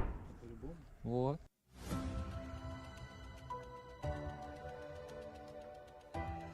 Dude, look at this. The intro, the quality, the class. Мій позивний Абдула, я командир підрозділу Тера. Воюємо на Бахмутському напрямку у складі 3-ї окремої штурмової бригади. Закінчилася осінь, розпочалася зима, а ми продовжуємо. Дякую всім тим, хто нас підтримує на цьому шляху, а для тих, хто хоче долучитися, маємо активний збір. Збираємо на FPV-дрони Камікадзе. And my boy right here, he's got a kitted. Looks like it might even be an M4. He's got a hollow sun with a magnifier behind it and a suppressor. I'm seeing some Daniel Defense rails on the front of that one too, so it's probably definitely an AR of some sort. It looks like class, and I like it. Jason Carpenter said, getting bold with the beats.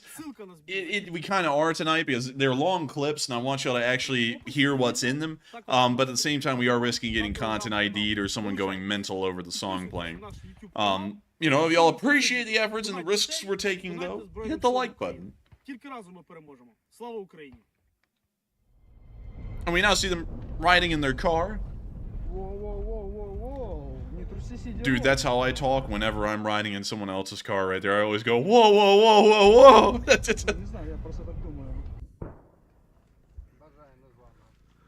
Бажаю міцного. Як ваші справи, не змерзли? Та свіжо. Ми тут трошки кацапов побомбим. Вот это? Не, он прям в Now see him chilling. And he's whipping up the drone. He's getting it hot and ready like a Caesar's pizza. Пума туда полетела. Хорошо, тогда вы раздупляйтесь, я пойду снаряжу еще один. Oh, and they're getting ready. Да, я уже готовлю кумуль. Oh, and we got the beats, man. The beats by Dr. Dre. They got those beats, man. Oh, I love it. Пробный арм. Oh, and it's ready. Замутите, пожалуйста. Выставляю на взлетку. Всі в укриття. We now see him going over to the HQ that they've set up under this tree. And now this drone's gonna be on its way. Или носом к Андреевке, я не могу понять. А там есть еще одна, которая стоит поперек. А какая из них? Вот говорили про это. А можно эту в... Слушай, может это какая-то рабочая. Слушай, та, которая стоит поперек, она даже выглядит более живой. Не, надо та, которая поперек стоит. Man, my boy is saying a lot Она right there. дальше. Смотри, вот две бэхи стоит на этом перекрестке. Вот две бэхи на перекрестке. Вот эту. Она стоит. We see him showing something on his phone. It looks like some drone footage, perhaps. And we can see that he's got a whole setup. He's got a camera, like the camera feed on a tripod. Sick! Да. Или... He's got that nice high-end like FPV controller too. Man, they gaming out here, man. They ain't even they're not even in a war. It's like a gaming rig. We see this guy's gonna go have some fun and climb a tree. I'm kind of shocked. That was kind of like unusually like junky for a Ukrainian position. A little bit, yeah, it kind of was. Плавно полетать, порассматривать. Круг подсчета над... Жора, сориентируешь? Ну вот там где дым, да. Она вот, короче, тут идет дорога прямо, потом поворачивает направо, так делает петлю. И вот она типа на повороте, она стоит вот так, тебя типа торцом, боком точнее. Вот, вот она, походу, вон она. We can see the Russian BMP that they're going for, it seems. Might be a BMP-2. Не спеши, сразу. Вот это спаленная. Man, they just got a little trap beat going in the background, you know? Content IDs coming in strong on this one. Сбоку, и причем, наверное, с обратной стороны, то что, видишь, ты сейчас над посадкой. Oh, and their signal's starting to get a little sketchy, kind of like ours with Spectrum. Тебе надо, да, пройти над ней. Очень важно выйти на траекторию сразу, чтобы в конце тебе не пришлось... And we still see the Russian tank that were APC down there. We haven't really gotten a close-up view of it yet.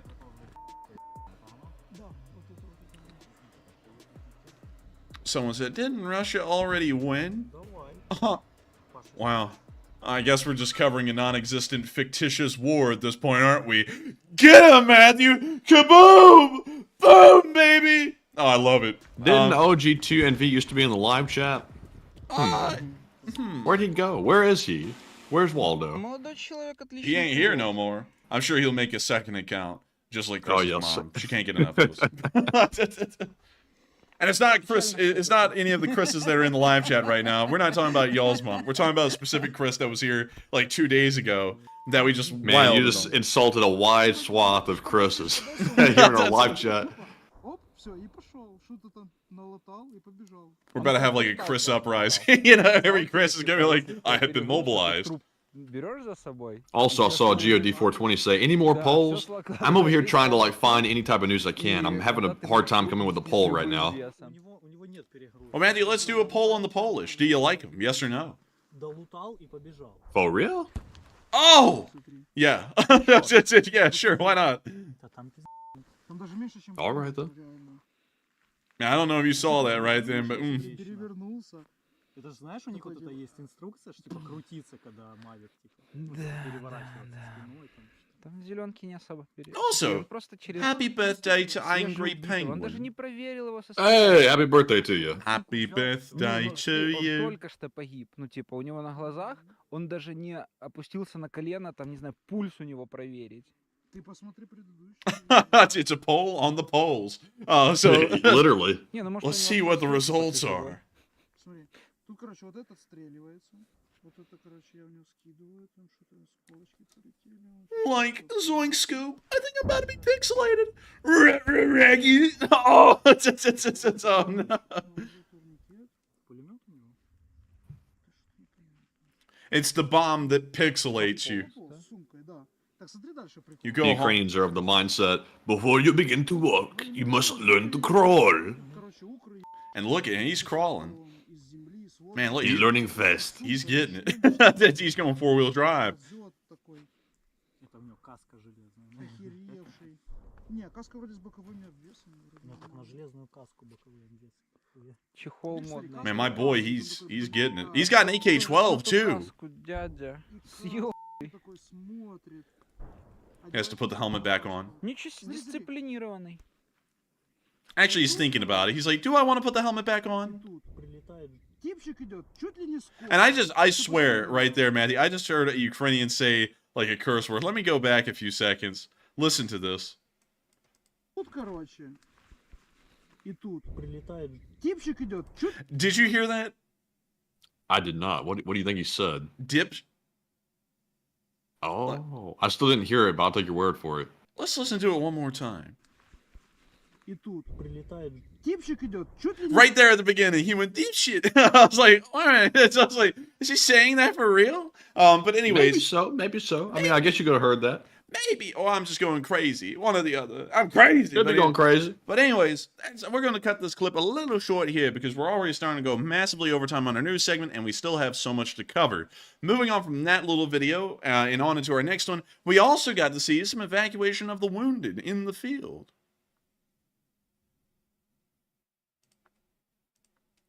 You see them moving around the front line position and taking the soldier away.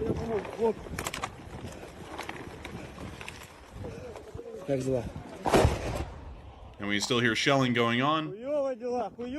And the clip ends there. Great to see the Ukrainians, of course, taking care of their wounded, unlike the Russians. The Russians rarely ever do that. And moving on from the Bakhmut area, we're now moving on down into Avdiivka, where we got two clips showing a drone versus a Ruski soldat, otherwise known as a Russian soldier. And we're going to be muting this one. But we can see the Russian walking. That was his first mistake. We can see the Russian existing. That was his second mistake. And we can see the Russian moisturizing. That was his third mistake. The drone has now picked up that he has made too many mistakes and therefore must be punished. The punishment is coming. We can now see him recognizing that punishment is almost here, and he begins to leave. But sadly, Ukrainian punishment follows. And it looks like punishment has arrived. With that, that's the end of that little clip. That guy must have been a bird, but his feathers went flying after that. Dude, maybe he was a little chicken. But moving on from that into our next clip, we also got to see some Russians trying to hide inside of a destroyed tank. And it appears to have not worked well. There they are. They'll never find us here. And they did. Oh no! And that's why you don't hide. Ruskies in a barrel. That's why you don't hide inside of a destroyed tank. There's really no way to get out quickly.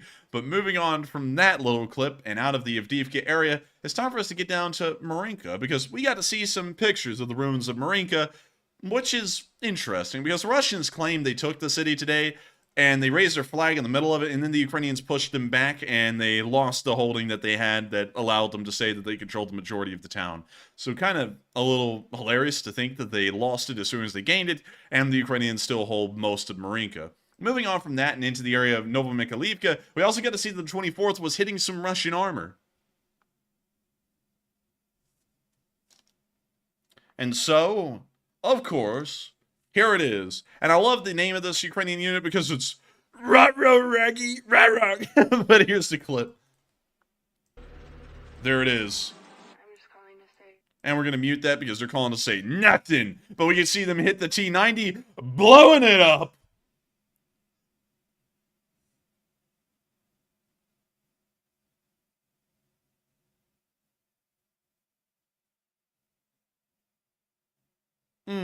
Someone came in here trying to talk politics with a very political name. That's not smart. Not smart. Let's not do that, y'all. Let's not do that, folks. I'm running for president in 2040, but that doesn't mean that this is your chance to start espousing your political beliefs, you see. You can do that on your own channel if you want. I don't allow politics here because, honestly, while I want to be a politician, I hate politics. It's sickening, That's I know. strange, I gotta admit. I feel like the people who hate politics are the ones who actually do make change in politics, because they don't like to just be in the cesspit of it. They just like to get the work done and leave. But that's the end of that clip. Great to see that the Rarog was able to blow up a whole bunch of Russian tanks and take care of them. Whoa. Whoa. Moving on from that towards Velika Novosilka, we also got to see a picture of a Ukrainian Su-27.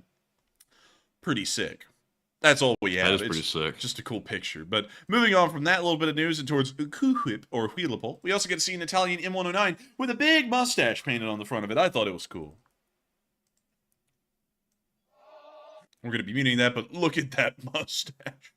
Classic. That's so cheeky. It's like the hipster tank. Doosh! And we can see it firing off a shell. And they are loving this thing. Look, they're painting all kinds of stuff on the front of them. Jaws, mustaches. What's next? Dang. Chad-like. With that, that's the end of the clip. But huge respect. Mad respect. We're going to be moving on down into Kherson, where we also got to hear that the Russians are complaining that they possibly have been abandoned. And they may have been. Of course, I'll be reading off the translations for all of you wonderful folks, kind people, and amazing Lee Spring Army members. Hit that like button, would you? Please. Thank you. Thank you. Thank you so much. In fact, we found out that we are now supposedly in Russia, in the Russian Federation. How do we find that out? Some servicemen started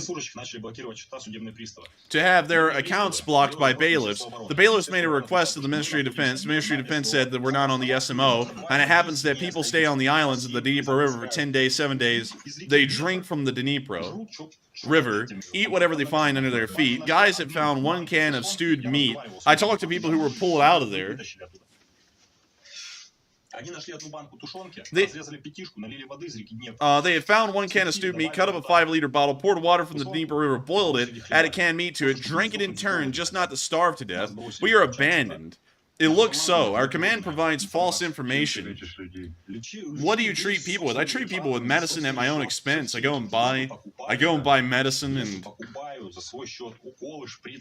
syringes at my own expense. They just started providing Promodol, narcotic analgesic. Each of us who has a military card in our hands can show that. Give me your military card, please. The 3rd page, contract service.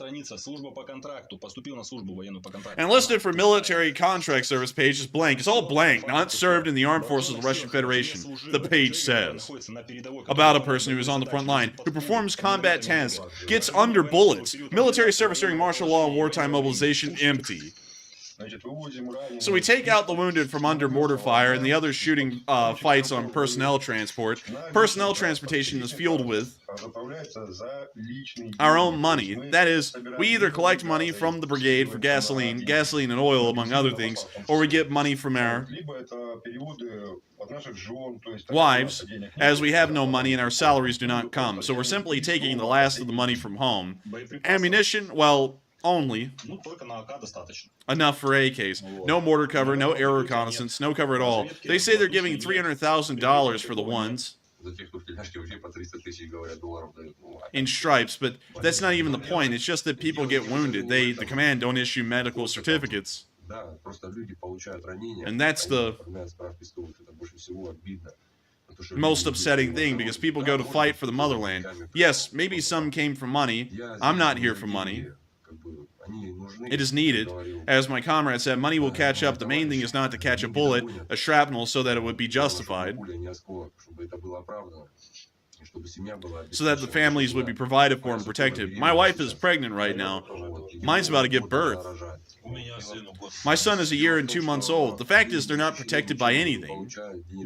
They don't get... And I have 4 kids. Yeah, somebody is a father of many children like this one. Anyways, our wives, wherever they may be, requests, they are ignored everywhere. Note that our wives have already called hotlines. Yes, hotline says, he is not on the list of the dead, not on the list of the missing, goodbye. That's it. That's the answer.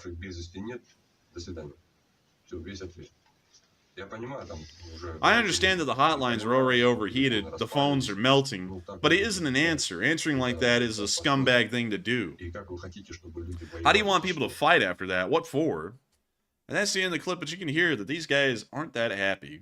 Not happy at all. And maybe that'll start to, I don't know, make them not want to fight the war. But moving on from that, it's time for us to get on down to the Kherson. Well, actually, we're going to skip that little bit of news. Y'all can check that out. Link in the description below on this map, because we still have more news to cover. We got so much news tonight. Y'all are swimming in news. And we've got the news going on out here in this area of the world.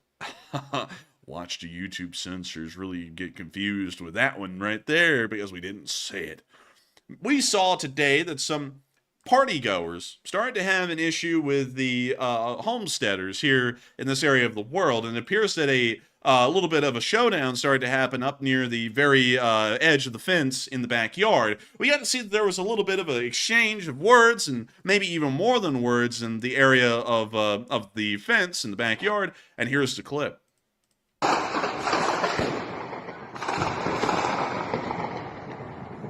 Sounds as though it's getting a little heated.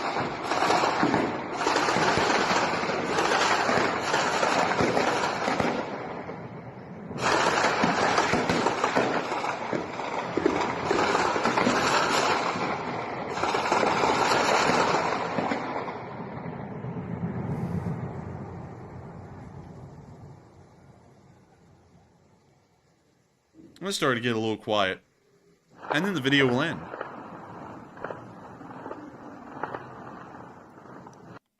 That's the end of that clip. But as we can also see, it appears that they started to lob some pretty big accusation bombs at the other group of people, you know, the party goers on the other side of the homesteaders' fence. And we can see that right here.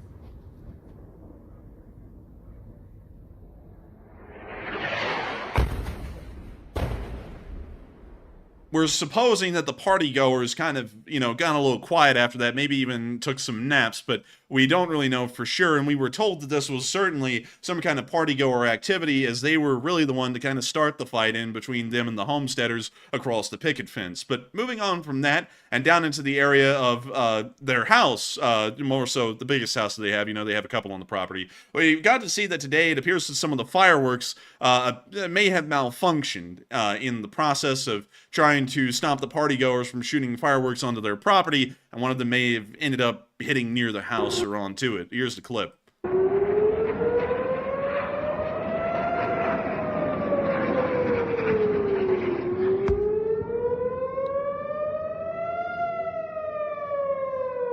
A little unfortunate to see, but we also got a second view of this as well.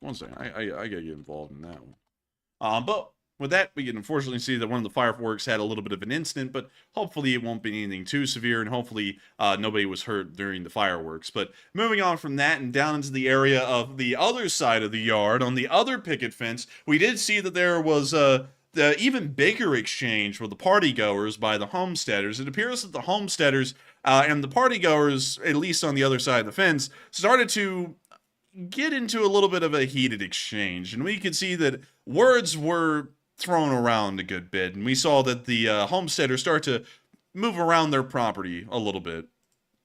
Actually, they hopped over the picket fence and started to mess around on the other on the party goers' property. But here's the clip.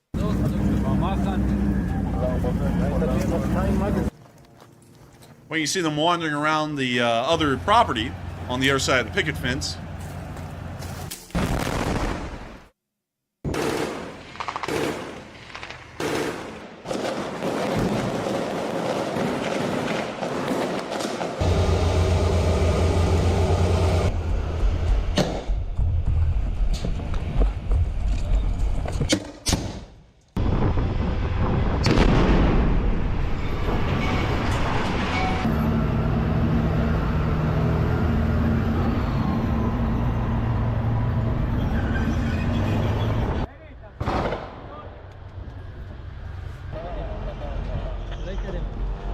There's those famous dozers again. The doobies.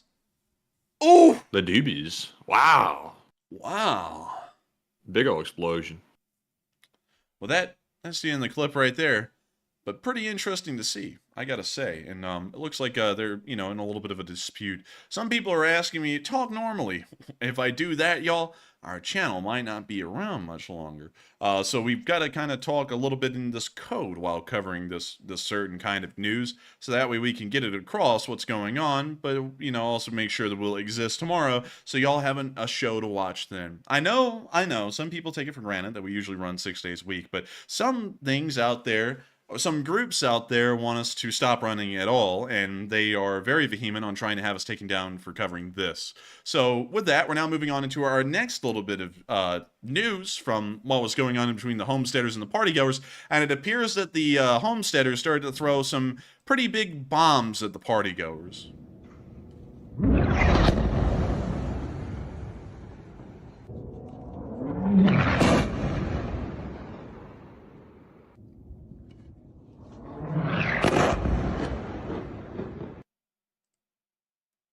And with that, that's the end of the little clip right there. Gotta say, pretty interesting to see, and good to know that the homesteaders are getting back to work. Moving on from that and into our next clip, we also got to see some fighting in the, well, more so, you know, more of just an altercation along the southern perimeter.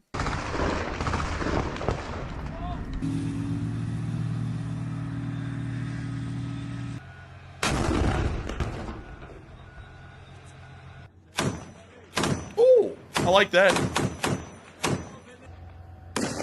Oh, I like that too. Was that like a short barrel M16?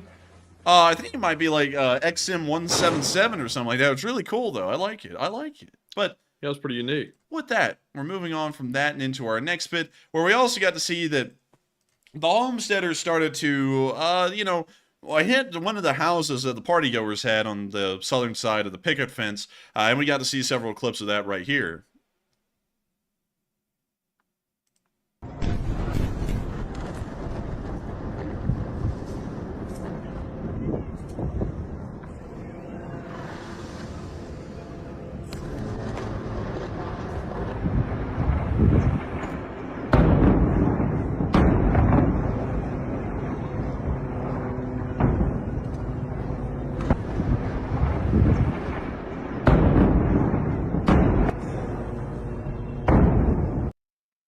That's the end of those clips, but we can also see another view of this as well. Check it out.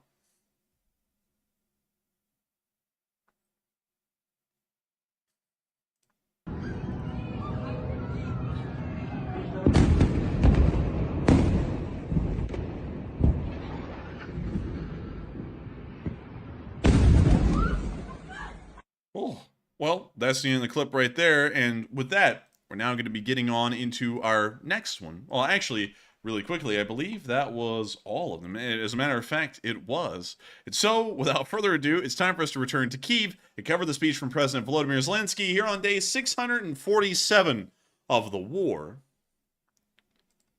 And so, here's the peach. Бажаю здоров'я, шановні українці, українки. Передусім я хочу подякувати за цей тиждень кожному і кожній з наших воїнів, усім, хто в бою, хто на бойових постах, хто виконує бойові завдання, усім, хто допомагає, хто тренує і лікує, хто забезпечує українську силу всім необхідним.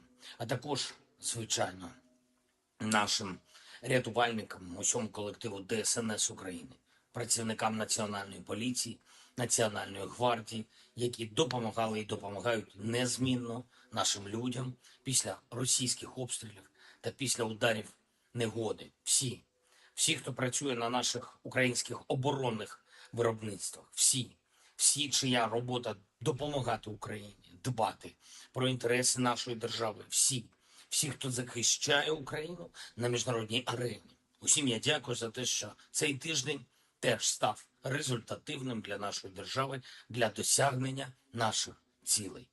Вагомо, що Росія цими днями втратила свій вплив в двох міжнародних інституціях. Це Організація по забороні хімічної зброї та Міжнародна морська організація, одна з ключових у світі, що опікується безпекою. Справді, терористам там не місце і більше в керівних органах російських представників не буде. Цілком справедливо. Я хочу окремо відзначити Німеччину, німецьку допомогу нашому захисту, нашим діям. Я особливо вдячний за чітке виконання домовленостей щодо ППО для України, щодо посилення нашого повітряного щита. Це порятунок тисяч українських життів. Реально сильний результат нашої двосторонньої співпраці з канцлером Шольцем, з усіма в Німеччині, хто підтримує захист життя і панування міжнародного права. Є і черговий оборонний пакет, зокрема, це дуже потрібні снаряди для артилерії, калібр 155. Дякую, Олафе. Також важливо, що цього тижня були санкційні кроки від Сполучених Штатів Америки проти російських суб'єктів, що підтримують економіку агресії. Це й ті, хто допомагає порушувати цінову стелю на російську нафту, і ті, хто в іранських структурах працює на дестабілізацію. Це надзвичайно корисно для наближення справедливого миру, щоб кожен тиждень приносив санкційні новини, щоб санкціям додавалося ефективності. Ну і, звичайно, наша особиста вдячність тим, хто найбільше проявив себе в боях заради України, заради незалежності. Солдат Тарас Давидюк, розвідник, 130-й окремий розвідбат. Я дякую тобі, Тарасе, за сміливість, справжнє лідерство в бою. Солдат Олександр Котурбас, наша славетна 55-та окрема артилерійська бригада. Дякую за стійкість, влучність та знищення окупантів. Солдат Андрій Григор'єв та старший солдат Віталій Красовський, обидва із 47-ї окремої механізованої бригади.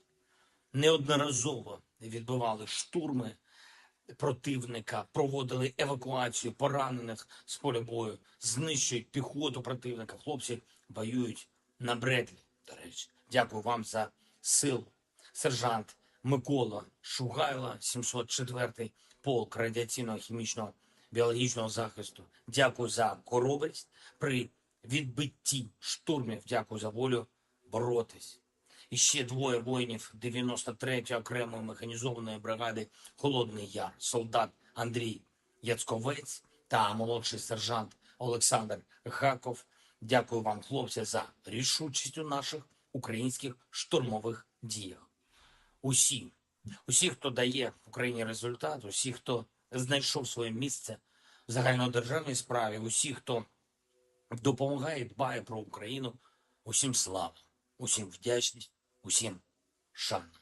Це важливо, щоб кожен залишався відданим загальній справі. Це важливо, щоб кожен тиждень можна було сказати, я додав щось своє спільному захисту. І це важливо, щоб дії, конкретні дії мільйонів українців, українок кожного дня, кожного тижня ще більше зміцнювали українську силу. Разом все здолаємо. І, будь ласка, не забувайте зважати на сигнали повітряної тривоги. Особливо цими днями. Особливо. Не варто легковажити. Слава Україні! And Heron Slava. And with that, that is the end of the speech from President Volodymyr Zelensky on day 647 of the war. And y'all know what that means. That means it's about to get fun up in here. That means we're about to start talking to all y'all about the polls. Do y'all like them? Do y'all not? And other things. And also, we get to address all of your super chats and as many live chats as we can. Now, without further ado, what we got, Matthew?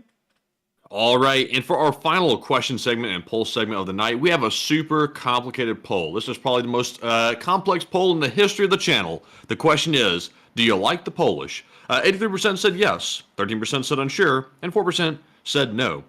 So I really don't know why the something 20% or so said that they basically did not like Poland or Polish people, because I think they're pretty good. I don't know why you wouldn't like the Polish people, but you know, you do you. So Enforcer, what say you? I think those Polish people are pretty legit. I like them. I think they're pretty neat. They're pretty cool.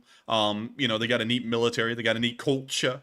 They got a pretty neat country. You know, I think it's neat. So I'll say I'm with the 84% that said, yeah, I kind of like them. They're kind of neat. But with that, hope that does address that well. If we got any Polish viewers, you just heard it here first. The Enforcer loves the Poles. But we are on to the next one. All right, and our second poll says, Kyiv Mayor Klitschko says Ukraine is moving toward quote-unquote authoritarianism if status quo remains, and what are your thoughts? 36% said that comment is directed at Zelensky, 25% said unsure, 23% said that comment is mundane and meaningless, and 16% said the comment is directed at the Ukrainian government. And on this one, I have to say I was quite shocked to hear this, because Klitschko is the mayor of Kyiv, and for him to make a statement like that is a pretty bold thing to do. And I will note that since he was free to make that statement, that sort of indicates that authoritarianism isn't really taking hold, because you wouldn't have the free speech to make that statement if that was actually true. Also, in his statement, he didn't really have any specificity behind his claims whatsoever that's turning authoritarian. So without some details behind it, there's really not much there rather than him making a statement that's kind of veiled. And, making a statement that charged, you really need to have facts to back it up. So for right now, I'm going to say it's pretty much mundane. But obviously, if he has some evidence to present, then he needs to present it. Otherwise, I wouldn't make a statement quite like that without backing it up. But Enforcer, what say you? I would say it seems a little mundane. I mean, it's an observation, but I don't really think there's a lot to back it up at the moment, especially considering that the Ukrainian constitution does say there cannot be an election held during wartime. That would be, pretty weird to say it's moving towards authoritarianism when it's just following what the constitution states for the Ukrainian government. But with that, I hope that does address that well, at least in my opinion, and we are on to the next one.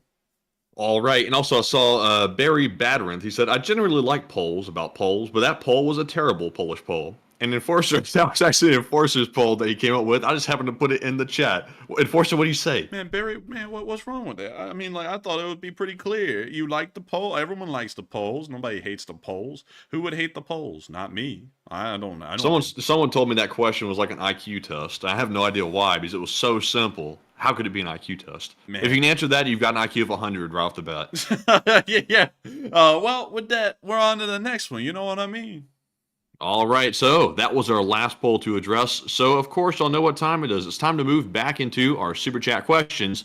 And as the YouTube studio freezes on me and I can't close the poll, so we'll have to close that later. Our first Super Chat goes to Flash1, who puts in a $50 donation. Very generous of you, Flash, and thank you very much for that support. He says, good day to you both. And I'm finally here live. And he said, I hear you had some trouble and working hard studying, but you're still here and I love to see it. And I always watch the shows later when I'm home, and keep up the great work. And thank you very much, Flash. Very kind words. And I got to thank you so much for the incredibly kind words. Flash, you are the Flash, at least on this channel.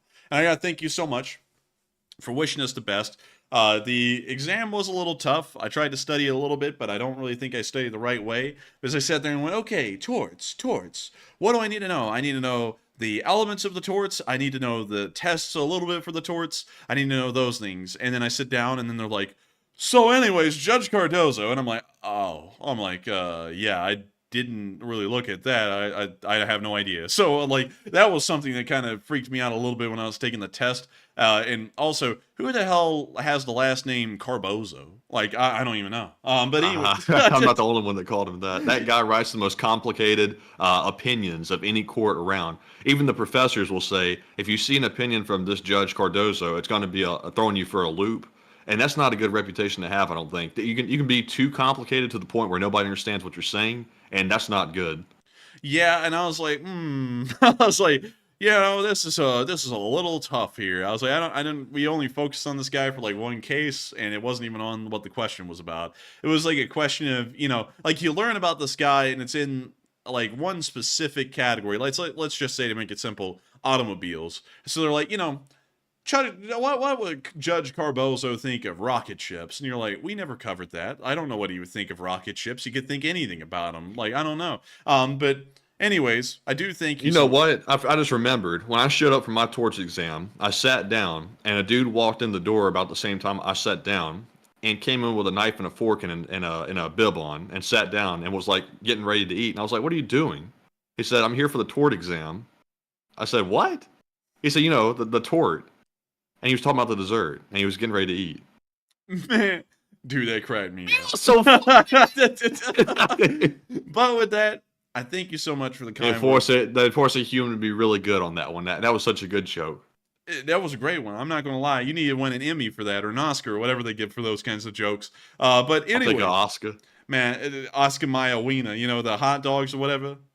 I'll pass on the hot dog, though. I'll save that for the other YouTuber. Man, he don't got that dog in him, but still, I gotta say, Flash, thank you so much once again for the support and the kind words, and thank you for being happy that we're here tonight. It means a lot to us that folks always enjoy and appreciate this channel, and not only that, y'all enjoy it enough to help support us, so that way we can get to work on this thing every day and make sure to keep our funds topped up. Our coffee fund, our donut fund, our pizza fund, all of the funds. I got to thank y'all for that, because otherwise we wouldn't be able to do those things, you know, and enjoy, and, you know, a couple of things outside of doing this. And so with that, thank you so much once again. I hope that does address that well. And we're on to the next one. And the next one is going to go to Hal Rose, who throws in a $33 donation. And thank you very much, Hal, for that support. As always, a longtime channel viewer, by the way, just like Flash. And Hal said, Enforcer and Enforcer Matt, it's great that U.S. aid to Ukraine in dollars is going into the U.S. payroll system while we are paying the freight for used equipment. We never paid the freight in Afghanistan. Slav Ukraine. Pick a live chat question. And I thank you so much for the support, Hal. And I thank you for that. And I thank you for helping this channel to keep on running. And if you're talking about returning the weapons from Afghanistan, you're right. I mean, we didn't we didn't pay for that. If you're talking about getting it over there, I don't really know about that. That would actually be a little bit out of my league. But still, I got to thank you so much for sharing that with us and the support. And I do think it's great that most aid that we give to Ukraine is actually ending up spent here in America, because that means that it is economic prosperity. Folks are getting jobs. Folks are getting paid. And y'all like to get paid, don't you? Now, there's some people out there, and I've got to tell y'all, I'm not even going to kid y'all, these people have got to be stupid. They feel like if you cover anything revolving around the war or do anything related to war, you ought to do it for free. And to those people, they're just stupid. And also on top of that, those people also get paid, so what, hypocrites? But I do have to thank you, Hal, because I would say that it's certainly economic prosperity here in America. Also, another thing I'd like to say is, one thing I found out that was pretty interesting is that the United States has a habit of not really bringing anything back that we use overseas ever since World War II. We just kind of leave the stuff over there, which is a little surprising to me. Like, for example, I found out that in Lebanon, after we were involved in the civil war in Lebanon for a little bit towards the later point of the civil war, we ended up leaving, and we left a lot of our small arms and other kinds of equipment like that behind in Lebanon. And so arms dealers just swooped down on that and started selling it around. And that's also how you see a lot of American weapons starting to replace AKs out there in the world. That's why you know, the party goers now use a lot of M4s, is because of us just leaving behind weapons wherever we go, because it's more expensive to ship them back than it is to just pay companies in the United States to build new equipment once the military returns. So pretty interesting to know about that, and kind of a little bizarre. You would think it'd be cheaper to bring the stuff back, but apparently it isn't. But still, thank you so much once again for support, Hal. I hope that does address that well, and we will make sure to get a question from that live chat. And also, Slav Ukraini. All right, and the question from the live chat goes to Vixie, who says, do you guys think Avdiivka will hold? I think it will hold. There's some people out there who are saying that it's besieged. Technically, they're not really wrong. I mean, you know, if you're talking about, like, from artillery, they are being besieged. They're not being besieged on a ground level at the moment. So I would say, not in my opinion, because artillery doesn't really count. It has to be a physical besieging, which means it's completely encircled. We're not seeing that at the moment. So I would say that my answer is no. And so with that, I hope that does answer that well. Thank you so much once again for sponsoring that live chat, Hal, and helping this channel to keep on running. And with that, we're on to the next one. All right, and up next, we've got a $30 super chat from Marion Deemer. And thank you very much, Marion, as always, for that support. I feel like we call off Marion's name almost every single night. So huge shout out to you, Marion, as always, for really consistently supporting the channel. And Marion says, I hope your exams went well, and hugs, and Slav Ukraine. And thank you very much, Marion. We hope they went well. We hope. And with that being said, I'm going to try to forget about it now. But Enforcer, what say you? I got to thank you so much for the kind words, Marion. And also, I got to thank you for helping to support this channel almost every single night. I think there isn't a night that we go without calling your name off for supporting the channel. And I've got to thank you so much for taking a moment to think about our efforts and the time we put into running this channel. It's almost a 60-hour a week job for me, nearly 40 hours a week for Matthew. And I got to thank you so much for appreciating our efforts and supporting us so that we can make this possible. I also got to thank you for wishing us well on the exams. I don't know how well I did. I didn't feel that confident, but I'm hoping that everyone else didn't feel confident and we all get curved up, because that would be a win-win for us all. But still, thank you so much once again, and long live the Lee Spring Army. And let's make sure to grab a live chat, Matthew. All right, and the live chat question is going to go to Momoto, who says, is it safe to say that China is fighting a proxy war against NATO? Nah, I don't think so. You don't think so? Nah, I don't think so. What about the arms that are being shipped to Russia? We haven't really seen any of them. I mean, we've seen like a Chinese ATV and a couple of North Korean shells. I haven't seen anything to show the Chinese are just backing up the Russians and making them a proxy.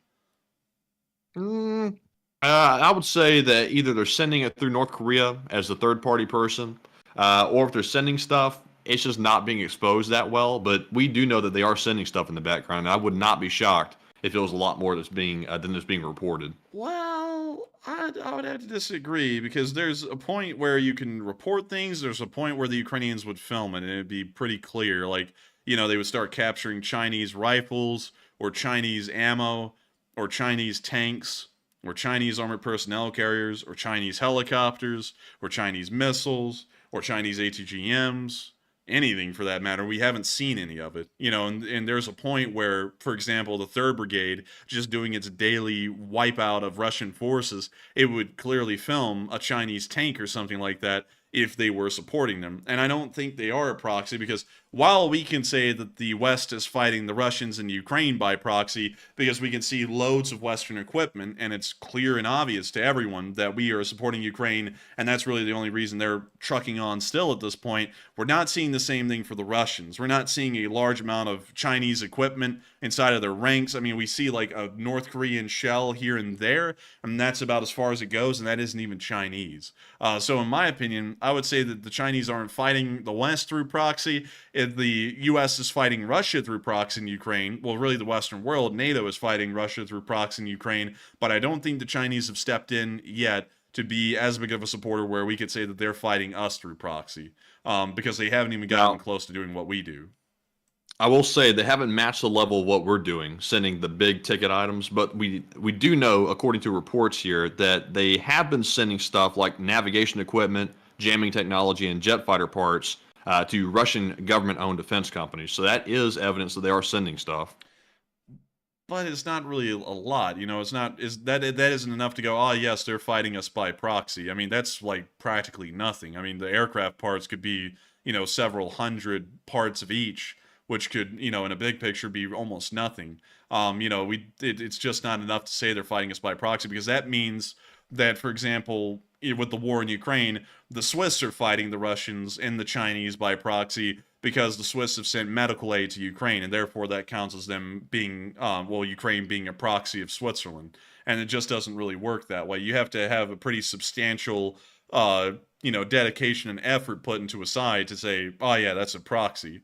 Because what is being mentioned there, that's so small and has really no impact on the war in Ukraine directly that you can't really say it's a proxy. I would have to disagree with you. Well, and then I guess we'll just agree to disagree then. But with that, I hope that does address that well from both of us, actually. And with that, we're on to the next one. All right, and our next super chat goes to Ari Soini, who puts in a $20 donation. And thank you very much, Ari, as always, for that support. And it says, greetings from the Gold Coast, Kiwi Wife and Finn. And please take a live chat question and LOC. And thank you so much, once again, Ari Soini, Kiwi Wife and Finn, for the support from the Golden Coast. I'm trying to think. Golden Coast is either in California, it's down here somewhere.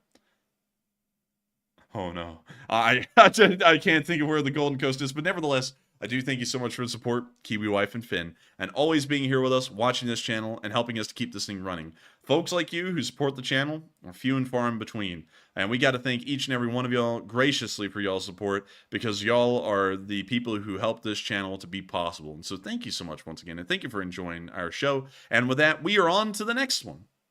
And the next one goes to Roni Ivy, who puts in a $20 donation and does not leave us a comment, sadly. But thank you very much, Roni, for that support. And Enforcer, what say you? We got thank you so much, Roni! And I guess your brother is Macca, and together you make macaroni. But still, thank you so much once again for the support, helping this channel to keep on running. You didn't leave a comment, but I hope that that made you smile, knowing that your brother is Macca. Kind of like the Australian word for McDonald's. But still, with that, thank you so much once again. I hope that does address that well.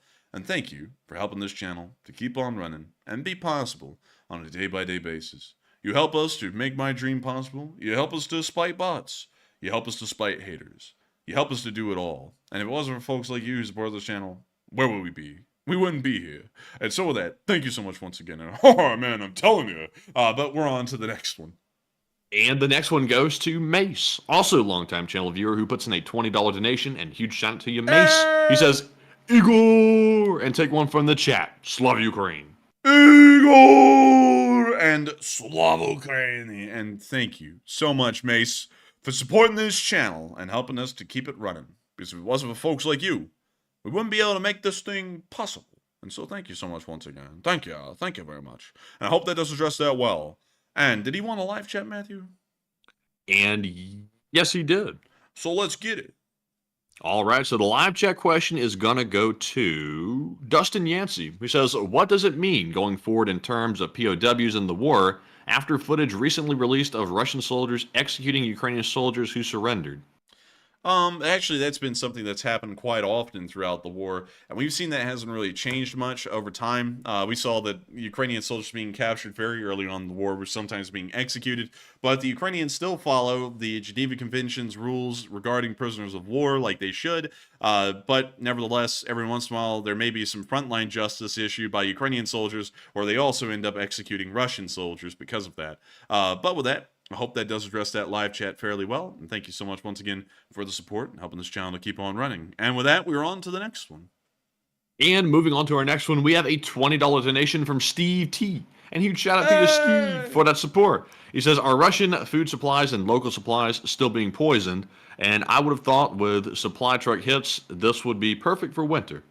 From what we know, food that the Russians are buying locally in Ukraine is still being poisoned. I haven't heard about Russian food stores and rations being poisoned. I haven't heard about that. But for now, the Ukrainian food stores inside of Ukraine that the Russians are buying are still being poisoned, sometimes with arsenic and other stuff like that. So to answer your question, it is still going on. And with the winter months coming and the logistics deteriorating, the Russians are probably going to start buying a lot more local food in Ukraine, and that may lead to a lot more poisoning incidents as well. And so with that, thank you so much once again for support. I hope that does address that well. And we're on to the next one.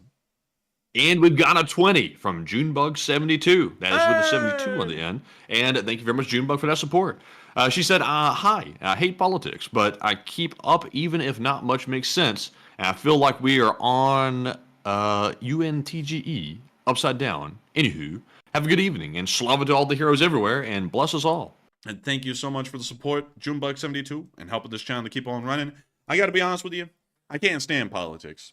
I still watch it, though, and pay attention to it, to be quite honest with y'all. You know, I absolutely feign ignorance, though, every time anyone talks about it, in the live chat or anywhere, because I absolutely hate it. I cannot really stand a lot of people on either side. They're very fake. Usually a lot of them don't even follow what they preach as like their political philosophies or ideologies. That goes for all sides.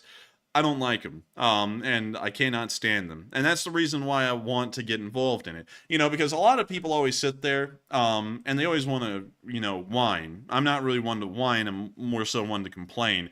A lot of people will complain about, you know, like the bureaucrats or the DMV or the cops or something, you know, and instead of, you know, becoming a cop, so that way they'll be the cop they want to see, or, you know, becoming a bureaucrat like the bureaucrat they'd want to see, or working at the DMV so that way they could make it better in their minds. Nobody ever does that. They just like to whine. And I'm one that hates politics so bad, and especially the state it's in, that I just kind of feel like I'm obligated. If I hate it that much, I need to be the one to step in and try and do what I think would make it better. And so that's really why I'm kind of going down that route of wanting to get into politics. Not that I like it, you know, and I feel like it makes a lot more sense to try and get into it because I dislike it rather than like it. Because what is there to like about politics? You know, lobbyists, you know, lying to constituents. There's not really a lot that I think there is to like or really aspire to in politics. You know, it's a cesspit of, you know, the really questionable people, in my opinion. And so hopefully maybe I can get in there and try and, you know, do something well. And everyone's like, oh, you're so naive. No. Like saying that, you're just excusing away the corruption. If you go in there and you're just, you know, hardline about what you are, hell, you might not make it far. I mean, you know, you might be right. But I still feel like it's better to not make it far and live by what's right than to make it far and be a crook. That's my opinion. But with that, I hope that does address that well. And thank you so much once again for support, Junebug72, and helping this channel to keep on running. And with that, we are on to that next one.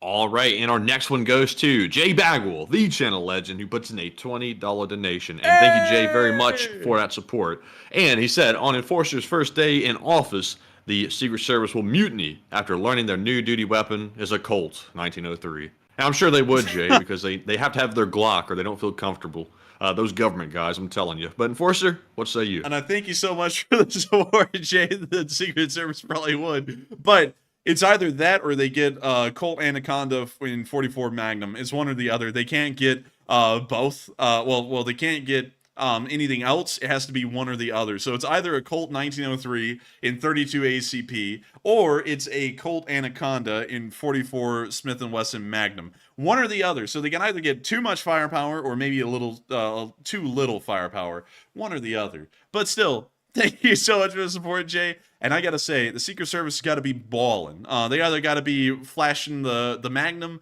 or they got to be flashing out the little pocket 1903. I really like both of them. But still, with that, thank you so much once again. I hope that does address that well. And thank you, Jay, for being an absolute legend of this channel. And also, by the way, really cool pistol. I still am reeling about that pistol. It looks really nice. But with that, we are on to the next one. And up next, we've got a $20 super chat from Barry Badrinth, who says, I'm entertained, fellas, and thanks. And he's entertained? He said he's entertained. Hey, we did it. And I got to thank you so much for your support, and thank you for being entertained. The war is a terrible thing, sure, but I'm glad to know that we were able to make it a lot easier for people to hear about each and every day. And so with that, thank you so much once again for the support. I hope that does address that fairly well, and thank you once again for helping this channel to keep on running. And with that, we're on to the next one. And the next one goes to Old Buzzard and also Greg Carrier. They each put in a $10 super chat, and Old Buzzard nor Greg left a comment. But thank you both very much for that support. And Enforcer, what say you? And I gotta say, thank you to both of you. Especially you old buzzard, for helping to keep this channel running. Because if it wasn't for the both of you, Greg Carrier and old buzzard, we wouldn't be able to make this thing possible. And so thank you to both of y'all so much once again for your support. Y'all didn't throw in comments, but y'all are helping us to continue to say comments on air. Of course, even during the holidays where, we usually start, running into some tough times. But with that, thank you so much once again. We are on to the next one. And the next one goes to Mad Jack F, who puts in a $10 donation. And Jack F has added mad to the front of his name. So, Jack, why you mad? What happened, man? I hope you get happy again. But anyways, Jack says, I hope all went well on your finals. And how do each of you feel you did? Oh, man, I'm telling you, these finals, they keep coming up. Where's Chris's mother? Dang, dude. That's a little bit brutal, don't you think? But not as brutal as what happened to, Chris's mom. It was a fail. I heard it barely, but it didn't quite go all the way. What do you mean? I heard something clicking over there. Was it the pistol? No, it was a revolver. Oh, well, hell, you act like you weren't holding nothing. It may sound like I was crazy or something. Well, I mean, maybe you are. I don't know, man. But anyways, I gotta say, can you reread that super chat again? Let's see here. It was Mad Jack F. He put in a 10 and says, I hope all went well in the finals. How do you each feel you did? I feel like I did okay. I feel like I didn't do that great or that terrible, and hopefully it will be reflected in the grade. But thank you so much for wishing us the best of luck, and hopefully it didn't go as badly as I'm thinking it did in my head. But thank you so much once again. I hope that does address that well. And thank you, Mad Jack, for asking the question. He's angry. But still, thank you so much once again. We are on to the next one. All right, and our next one goes to Butchie777, who puts in a 10 and says, here's a 10-pound for Chris's mom. Oh! As I forgot to leave the full amount on her bedside table yesterday afternoon. Oh my God! Oh my God! I gave her no respect. Oh man, I'm telling you. Keep swatting those butts, and please take a live chat. Hey, Bliat. Show you. Oh my Lord. That was brutal. This is goodness. The super chat. No super chat is going to be topping that one. Oh my Lord. I love this one. That's it. I really do love this one. But thank you so much for the support and helping the channel to keep on running. Butchie777.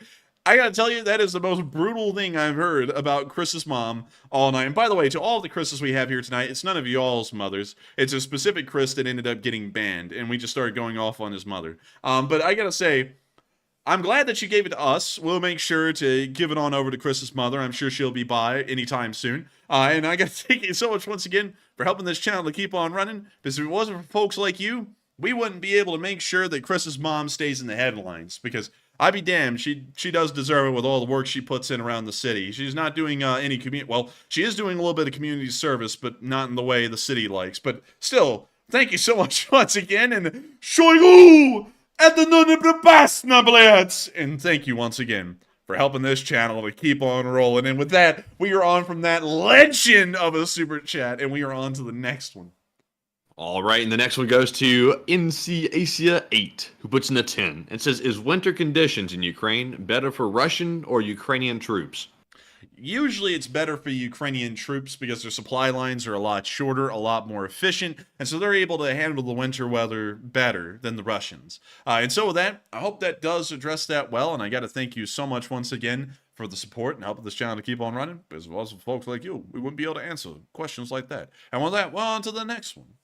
And we've got a 10 from Cliff H, who says, what is the latest on when F-16s will get into the action, and what do you predict will be the most impactful missions for them, and will they make a difference? They will make a difference. I think it's not going to be a war-changing difference, but they are certainly going to make a war-helping difference for Ukraine. Their most important missions that they'll be conducting are seed missions, which are anti-radar missions meant to destroy SAM battery sites and their ability to see to be able to fire. And also, I think from what we were told, the first F-16s are going to start arriving either a month from now or 3 months from now, somewhere in between that window. And so I hope that does address every part of that question well. And I got to thank you so much once again for support and asking some good questions, because we don't really get to talk about the F-16s a lot on air. The news is a little slow about them and also usually kept under wraps. But that's what we know at the moment about the F-16. And so with that, thank you so much once again. Hope that did address that well. And we are on to the next one. And our next one is going to go to Bryce Varney. He just threw in a $20 donation, and huge shout out to you, Bryce, for that support. He says, why don't you guys make a member option or a member opinion on YouTube? That's a good question. I think you're asking about memberships, like the ones you would see in most live chats where everyone gets fancy little colored names and tags and all that stuff. I've got to tell you, it's tacky to me, and that's why we don't do it. Every time you click on a channel or a live stream that has channel memberships, YouTube harasses you to get one. Like, they have pop-up windows that pop up and tell you, hey, get one. And I don't like that, because while we, of course, have to make money to run this channel, because it is a business, I don't like the idea of, like, shoving it in y'all's face that, you know, we need money to run. I don't like that. And so while we'll always thank people for super chats and tell them that it's the only way we keep the channel running, I don't want it to be something where y'all get on the channel and it almost feels like we're shoving, like, something into y'all's face that makes y'all have to pay to watch this channel. This channel started off with the premise that it was free to watch, and we are going to militantly stick with that until the very end. We are never going to beg for support. You know, we're never going to tell y'all that we won't run a stream unless we get this much money. Some people do that. It's pretty scummy. I'm not into that. Either we are able to exist through raw viewer support alone, just by y'all's own volition and how much you'll find this channel to be worth, or we don't and we die. I just don't really like the memberships thing, and also I don't like how it makes the live chat look, because it's like a hierarchy system of who's superior to another person, which you don't get with super chats. Like, you know, the super chats are color coded on how big they are, but you don't get it like you do with memberships on the live chat, because you have like the super deluxe tier members, and then you have like the supporters who didn't support like $100 a month, and then they get like, you know, inferior colors. I don't really like that, because, you know, you start getting this hierarchy in the live chat where people feel like they can't, you know, just speak freely because, you know, the big guy, the big member might just come down and crush you or something like that. I just don't really like that. And that's why we don't do membership options. This is a great question, though, and a lot of people have always pushed us to do that. And, you know, of course, support isn't coming in now like it used to. You know, I'm not even going to lie, it just isn't. But at the same time, I don't want to, even if it isn't coming in like it used to, I'm not going to try and find ways to compensate through that by running ads on streams or getting sponsors or, you know, even doing something like running memberships. I just don't like how it looks. And we always want to make sure that the channel is as least monetized as possible. And the only way we monetize it at the moment is through super chats and also through our Patreon, which is attached to our videos, because, you know, our video monetization, how that works is different than the streams. But with that, I hope you know, it's really cool because everybody's a member already of the LSA without having to have a tag or anything. It's really neat. Yeah, you know, as long as you're a subscriber to the channel, you're a member of the LSA. You don't have to pay a monthly membership. You don't have to do anything. All you have to do is subscribe and say, I'm a member of the LSA, and there you go. You're a part of it. It's fairly easy, and I feel like it's a great thing to do. You know, and also some people are going to be like, you know, they're going to go, he's a commie. No, I'm not a commie. It's just that I feel like, you know, being the news channel we are, I just don't like making people feel like we have to be paid. You know, and there's some channels out there recently who have made it very clear, and, you know, and I get it, you know, it's a business and no one works like we do. But some Ukraine war channels have been out there saying we need money, and I don't like how that looks. You know, like if we were to do that, like I get it if they do that, that's their thing. They run their channel their way. That's their business. But I don't like the idea of us doing that where we go, hey, y'all have to pay us money. It's like, I don't like that. It just doesn't sound good. Because if y'all, you know, like if you didn't appreciate the channel enough to support it in the first place, then why do we need to beg y'all for money? It's apparently not appreciated enough to even be on air. So, you know, then we would just disappear, you know, because we'd have to go get other jobs. But still, with that, hope that does address that well. And we are on to the next one. But thank you once again for the support. Yes, indeed. And up next, we have a $20 super chat from another channel legend. This time it's Joseph M. Sika, and he makes a return. And it's good to see you once again, Joseph. He says Chris's mom has got it going.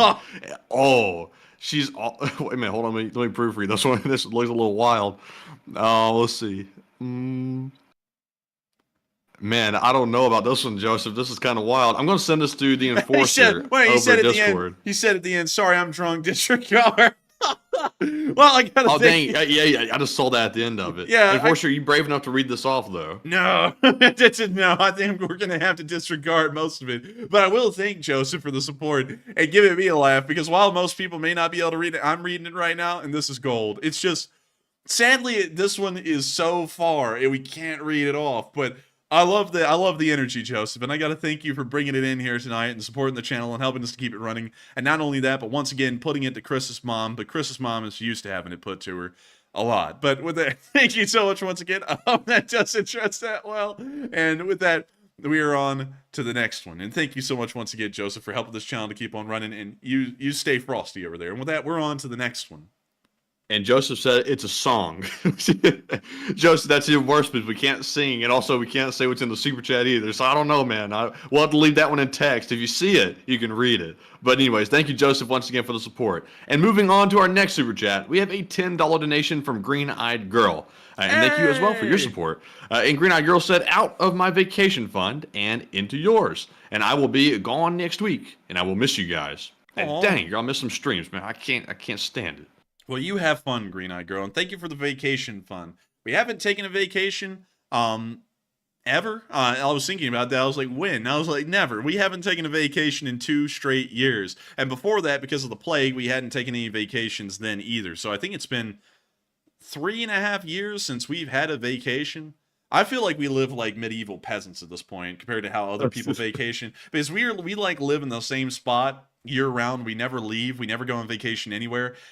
And honestly, I'm fine with it because I really enjoy doing this more than I think I'd enjoy a vacation right now. But I do thank you for supporting the vacation fund. And you know what? The closest thing I get to vacations are range days. And oh my lord, y'all, I gotta tell y'all, today was a crazy day. I found 44 Magnum, and it was like impossible to find, but I found some. And we will be making a review on a 44 Magnum revolver. It's gonna be really cool, and I can't wait to show y'all. Because actually, what's funny is, and Angry Penguin said this earlier, it's like, I feel like every time Enforcer's on air, he's holding a gun. I am, and what I'm holding right now is the Colt Anaconda in 44 Magnum. It is, of course, unloaded. It's a very interesting pistol, and Colt has really, and this is a 2023, this one's brand new, unlike most of the stuff we will be reviewing, but Colt has actually upped their production quality again. A lot of y'all know that they ran into some quality control issues back when CZ USA, or more so just CZ, bought them out a while ago, and their quality control went to crap, and everything they made was terrible for a while. But it seems as though this new generation of Colt guns that they're making are back up to the high quality standards that Colt has been known for, you know, its entire history. And I've got to say, it's impressive. I can't wait to show it to y'all because it's my favorite handgun just because of how powerful it is. And by the way, some people are like, you're going to break your wrist. No, I fired this thing one-handed, and I've unloaded all 6 rounds onto a target with like a grouping at like, I think it was like 20 yards of about maybe like 2 inches. I don't know if that's good or not. Y'all tell me. But it was about a 2-inch grouping, 2-inch wide grouping, and about 20 yards or so with this thing. Unloaded all 6 rounds at about, I think, like 10 seconds. So with that, I hope that does address that well, and thank you so much for the support, Green Eye Girl. I hope you have fun on your vacation, because we're going to have fun going to the range. And so with that, thank you so much once again. I hope that does address that well, and we are on to the next one. And the next one goes to Bryce Varney, who puts in a 10 and says, have there been any updates on the Lend-Lease program for Ukraine? Because it seems like all of the aid is coming through the packages and not the actual program. I think the Lend-Lease idea was passed, and then the aid packages fall under the Lend-Lease. Because I think it was very similar to the way it operated during World War II, where we would Lend-Lease stuff, but we would also allocate what's in the Lend-Lease and what we would send. And that's why we also had exact accounting of everything. You know, instead of just sending it over however we wanted, Congress would approve it, and then the Department of War would come up with a list of what we were going to send to who, where, and how much it costed, and how much we should expect to get back in interest on that vehicle or that piece of equipment, or if we should get it back, just the system itself, if it still exists. So I think that's how it's working. I think that's why it seems weird that they talked about the Lend-Lease and then nothing looks like it's going through the Lend-Lease. I think the aid packages at this point are Lend-Leased, so they're expected to be returned, the equipment returned or paid for by the end of the war, or after the end of the war. And by the way, some people are like, how in the world is Ukraine going to straddle that expensive cost? Payment plan. Everyone does a payment plan. Y'all may not know this, but Britain got done paying off the World War II Lend-Lease we provided to them in 2009, which is like 60-something years after World War II ended. They finally paid their last payment on the equipment that we Lend-Leased to them during World War II. It's not going to be crippling because the payments can be stretched out over decades, where it won't destroy a national economy trying to pay it back, but at the same time, they could get what they needed at the time. So with that, I hope that does address that well, and thank you for a really good question, because that's something that is still a little ambiguous. Even with me answering it, I feel very confident in the answer, but I'm not exactly sure on it. But thank you so much once again for support. I hope that does address that well. And with that, we are on to the next one. While Jeanette just came in with a bombshell. She hasn't been on a vacation in 15 years. Good Lord. Hadn't been on vacation in over a decade. That's even worse than us. I gotta say, though, I mean, like, once you don't vacation, you're just kind of like, what's a vacation? You know, it's like, what do? You just kind of like travel around? Like, what's going on here? But still, with that, we're on to the next one. And the next one goes to Margaret Hemsley, who puts in a 7 and says, I'm grateful that the stream finished before I had put in 2 more super chats. Next time I'll start low, but you deserved every penny and like. Oh, thank you, Margaret, for the support, and thank you for the kind words too. And I know that people always say we deserve support and everything. I never want anyone to think that we deserve y'all's support. It's completely up to y'all whether this channel is supported or not. And I've got to thank you so much for the kind words, though, and such high praise of saying we deserve the support, because folks like you do make this thing possible. And thank you for being here with us again, Margaret, and helping us to keep this thing running. And with that, we are on to the next one. And up next, we have a 5 from CK Bold, who orders the #1 regular. So let's take a live chat question, the usual. And thank you very much, CK Bold, as always. And the usual is going to go to Barry Woodward, who says, do you think Kaliningrad can stand in self-defense in an offensive war?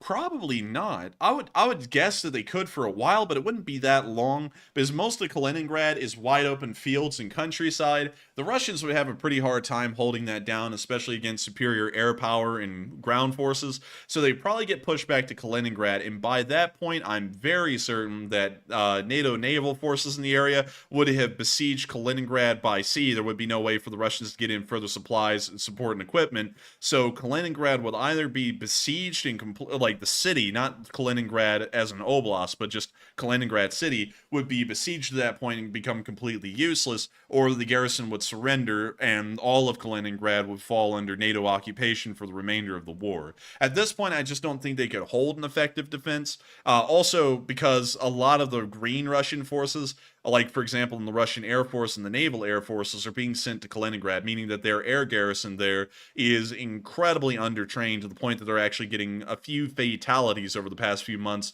due to the poor training these pilots have. They hardly even know how to fly their aircraft. But with that, I hope that does address that well, because my answer to that would be I don't think Kaliningrad would hold out long. Maybe 2 months at best, or maybe 3 months, but the garrison would give up pretty quickly due to a lack of supplies. And so with that, I hope that does address that well, and I thank you so much once again for asking a really good question. And with that, we are on to the next one. And the next one goes to Psyops, who puts in a 5. And Psyops, I think he intended this for somebody, but I'm not sure. He said, "Sweet dreams and unicorn poop princess." He says, "My gift to the lady that asked, and enjoy sunshine. Love, Psy." Spokojne noche. But still, thank you so much for the support. I hope the show to keep on running. I don't know what you mean by that, Sipes, but I do appreciate it nevertheless. And so with that, sweet dreams, princess, and thank you once again for the support. And so with that, well, on to the next one. Also, Ronnie said, did you get the 8-inch Colt or the shorter one? I got the 6-inch barrel, because the 8-inch barrel looked a little ludicrous. 6-inch looks well balanced, and it still gets a pretty good accuracy. I mean, like at 40 yards, like hell, I could hit a bullseye with this thing, no problem. But with that, we're on to the next one. All right, and our next one is going to go to Neil Vizinant, who puts in the 5 and says, "'Cause of you guys, I did research on governments with prime ministers and presidents, and the prime minister controls domestic stuff and the economy, and the president controls international and the military." And that is such a strange government, I gotta say. Like, I'm so used to our government in the USA, like the idea of a prime minister and a president like coexisting with each other in the same government. It seems like that would naturally create a lot of conflict, like internally, but somehow it works. And I guess if you live in a country with the prime minister, it makes sense. But to me, it looks kind of strange, like even after studying it for a while. But Enforcer, what say you? And I gotta thank you for sharing that with us, Neil, because I never really looked into it that much. I know how parliamentary and presidential systems work, but I never really knew how a parliamentary presidential system works, where you had a prime minister and a president. And that's pretty interesting to hear how quirky it is. I still think that's weird, especially coming from a world where we know of really only the UK and also the United States, at least in my governmental mind, where you either have just a prime minister or just a president. You don't have both. But that is really interesting to hear that they actually have completely separate responsibilities that don't really intersect with each other. One's on the international sphere, one's on the domestic. But with that, thank you so much once again, and I hope that does address that well. And thank you for sharing some information and facts with me. And with that, we're on to the next one. All right, and up next we have a $5 super chat for Teslans, who says, "Chipping in, A+ for the Enforcer, LOL." And thank you so much for the support, Teslans. A+ to you for helping this channel to keep on running. And thank you once again for making sure that we are able to make this thing possible. If it wasn't for you, where would we be? So A+ to you, A+ to you, and thank you once again. And with that, we're on to the next one.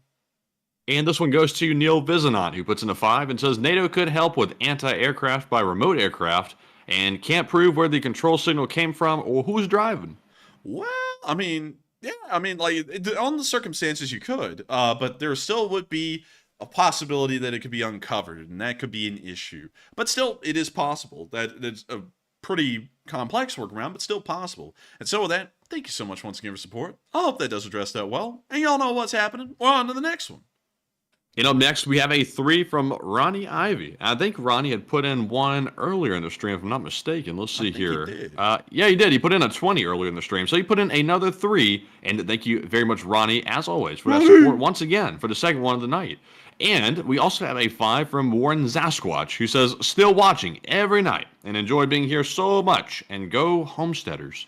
Hey, thank you for the support. I love to hear that people are picking up on the code. And go Homesteaders. The Homesteaders are really going good against the party goers. Hopefully the Homesteaders will be able to win. And so with that, thank you so much for the support. I love to hear that people are immediately picking up on the code. And I know a lot of people may not like the code, but a lot of YouTube channels are having to start doing that so that way they can get around the censorships that are in place. And I hope that everyone can bear with us, because we're going to try and make the code as uniform as possible when we're talking about this kind of stuff, so that way y'all get to know what's happening, but at the same time we hopefully don't get, beat by YouTube for trying to get y'all real news and information of what's going on out there. But with that, thank you so much once again. We are on to the next one.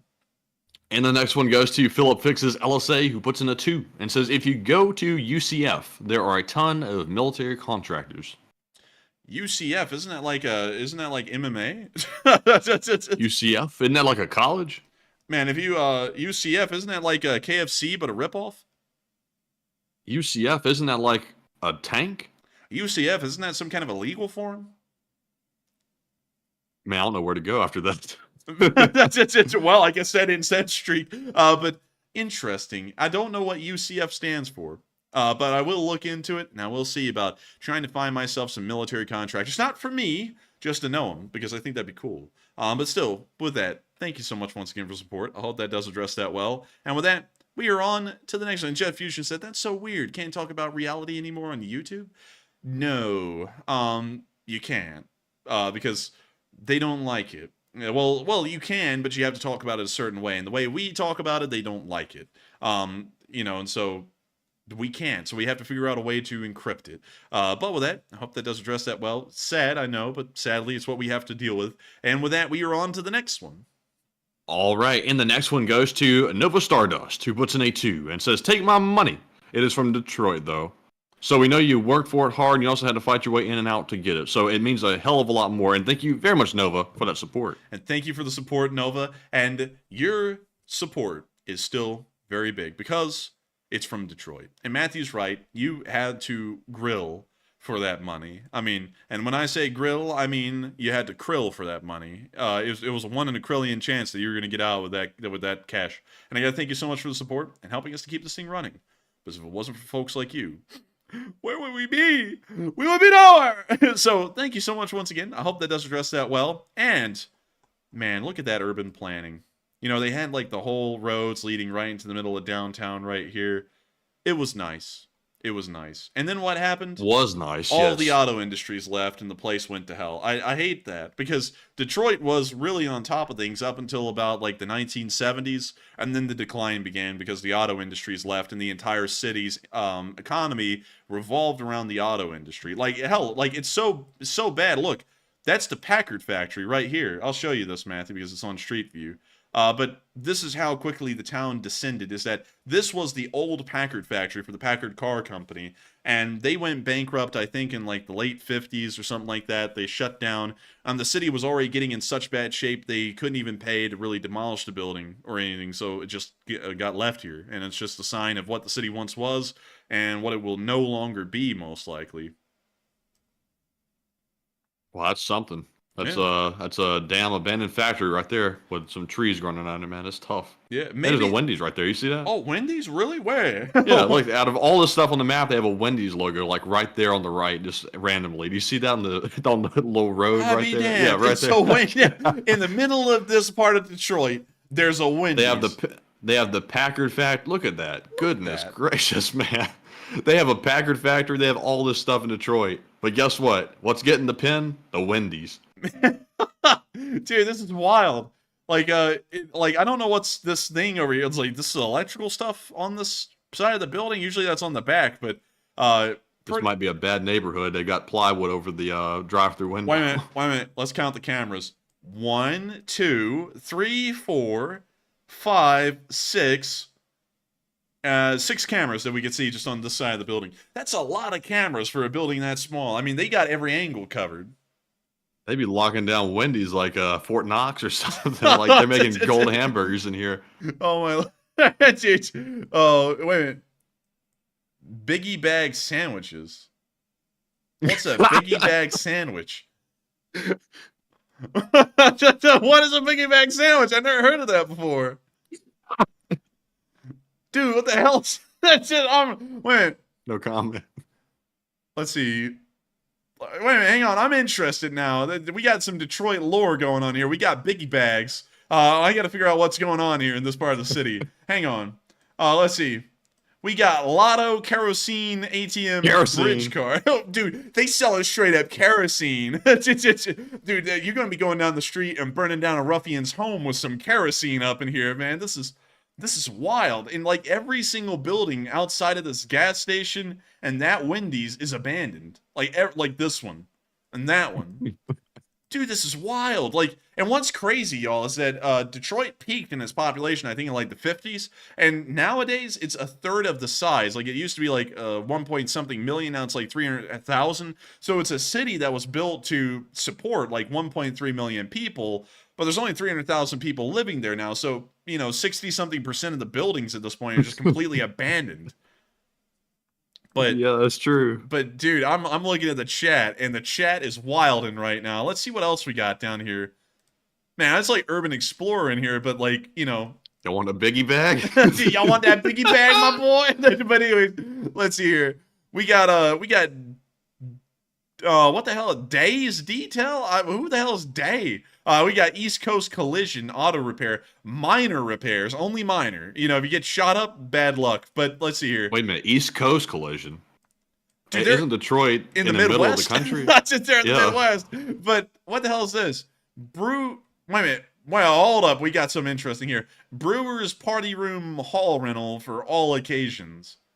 You know there's some shootings That's actually going pretty on. mundane, actually. No, you know there's some shootings going on in that building right there. But let's see here. Oh, wait a minute. Barbecue Central. And we got Wade's Automotive Service Center. Man, that guy is caked up. Is that Wimpy? No, that's not Wimpy. That's the Bakers, because he is caked up. Look at him. Man, what does caked up even mean? Like, I don't even know. really? I don't even know. I don't want to know. But, dude, Detroit is crazy. Like, look at got nice roads, though. Like, these roads are nicer than Birmingham, Yeah. like, surprisingly. That's crazy. Oh, dude, look, we got the blowhole. Oh! But let's Man, that whale looks like it got a biggie bag. Dude, that whale, you know, it's feasting on a biggie bag. But let's see here. Oh my lord, R.I.P. T-shirts. Oh my god. Oh my lord. Wait a minute. Business cards, invitations, tickets and flyer copies, fax services, notary public, funeral programs, jacket. Oh my lord. This business specifically makes the R.I.P. T-shirt. So if you get gunned down in Detroit, you go here and you get an R.I.P. T-shirt for your friend. Oh my lord. That is crazy. They were able to make a whole business out of that. Man, like Detroit is crazy. You know, you can make a business on that. You've got to have a pretty wild city here. What's over here? Oh, wait a minute. We got the liquor store. We got Lico Lotto EBT. They're just hitting the keywords here. This is like a YouTube clickbait head title. Liquor Lotto EBT. Gone sexual, gone violent. And then we got Super Giant. But let's see.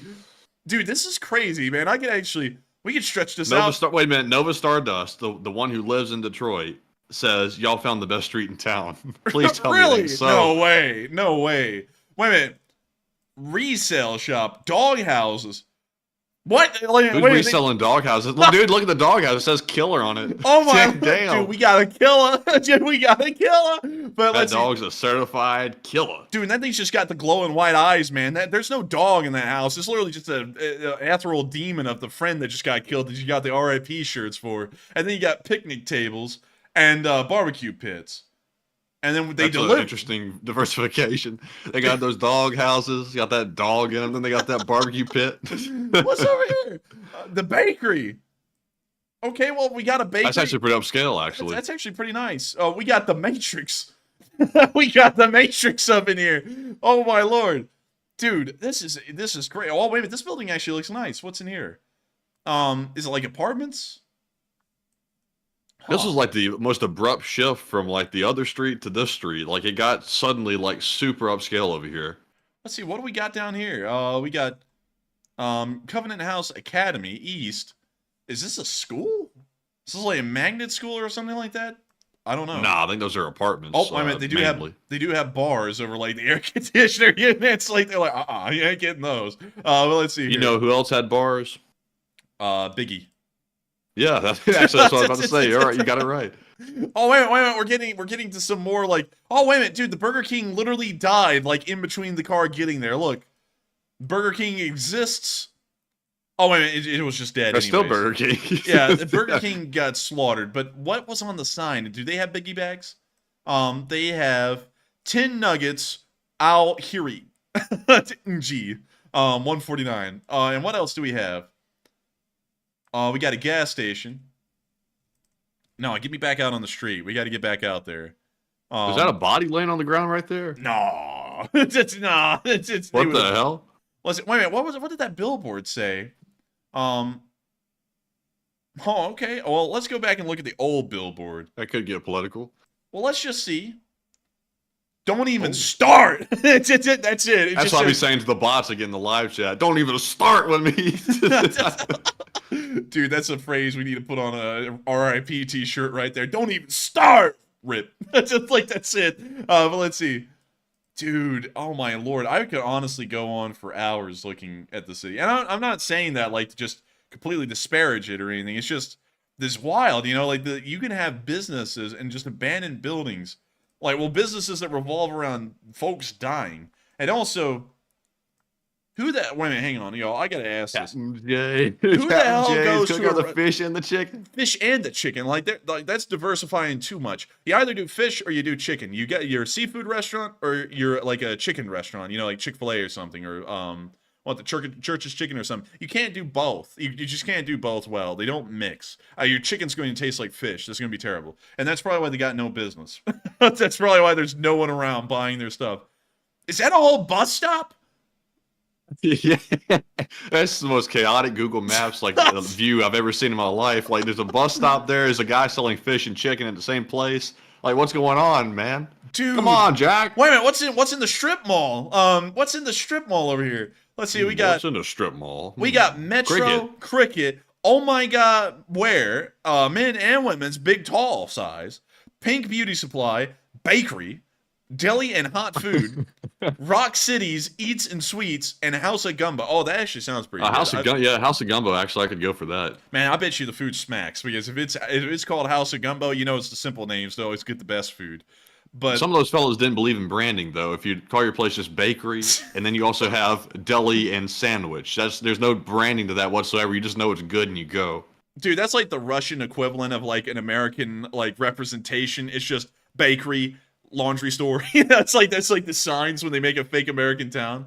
But oh my, dude, I could go on and on and on. And like, we've got to round out this stream at some point. But I am just absolutely infatuated with this place. Look at this. Hats galore and more. What the hell's a daub? What's a kangle? Bro, you gonna get that kangle and daub. I mean, y'all heard... They have a whole nother language on these hat stores, I'm telling you. Y'all heard of the direct blowback gun. Get ready for H&K's new kangle and daub system. It's a new way to manage recoil. Wait a minute.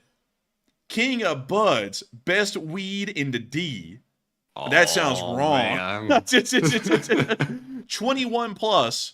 Oh, they have standards. They're not going with 18. They're going with 21. Open to pub. Wait, you have to be 21 to smoke, don't you? I'm an idiot. Half mile. That tells you how little I smoke. But wait, hang on. Detroit Blues Soul. It's shut down. It's boarded up. But let's see.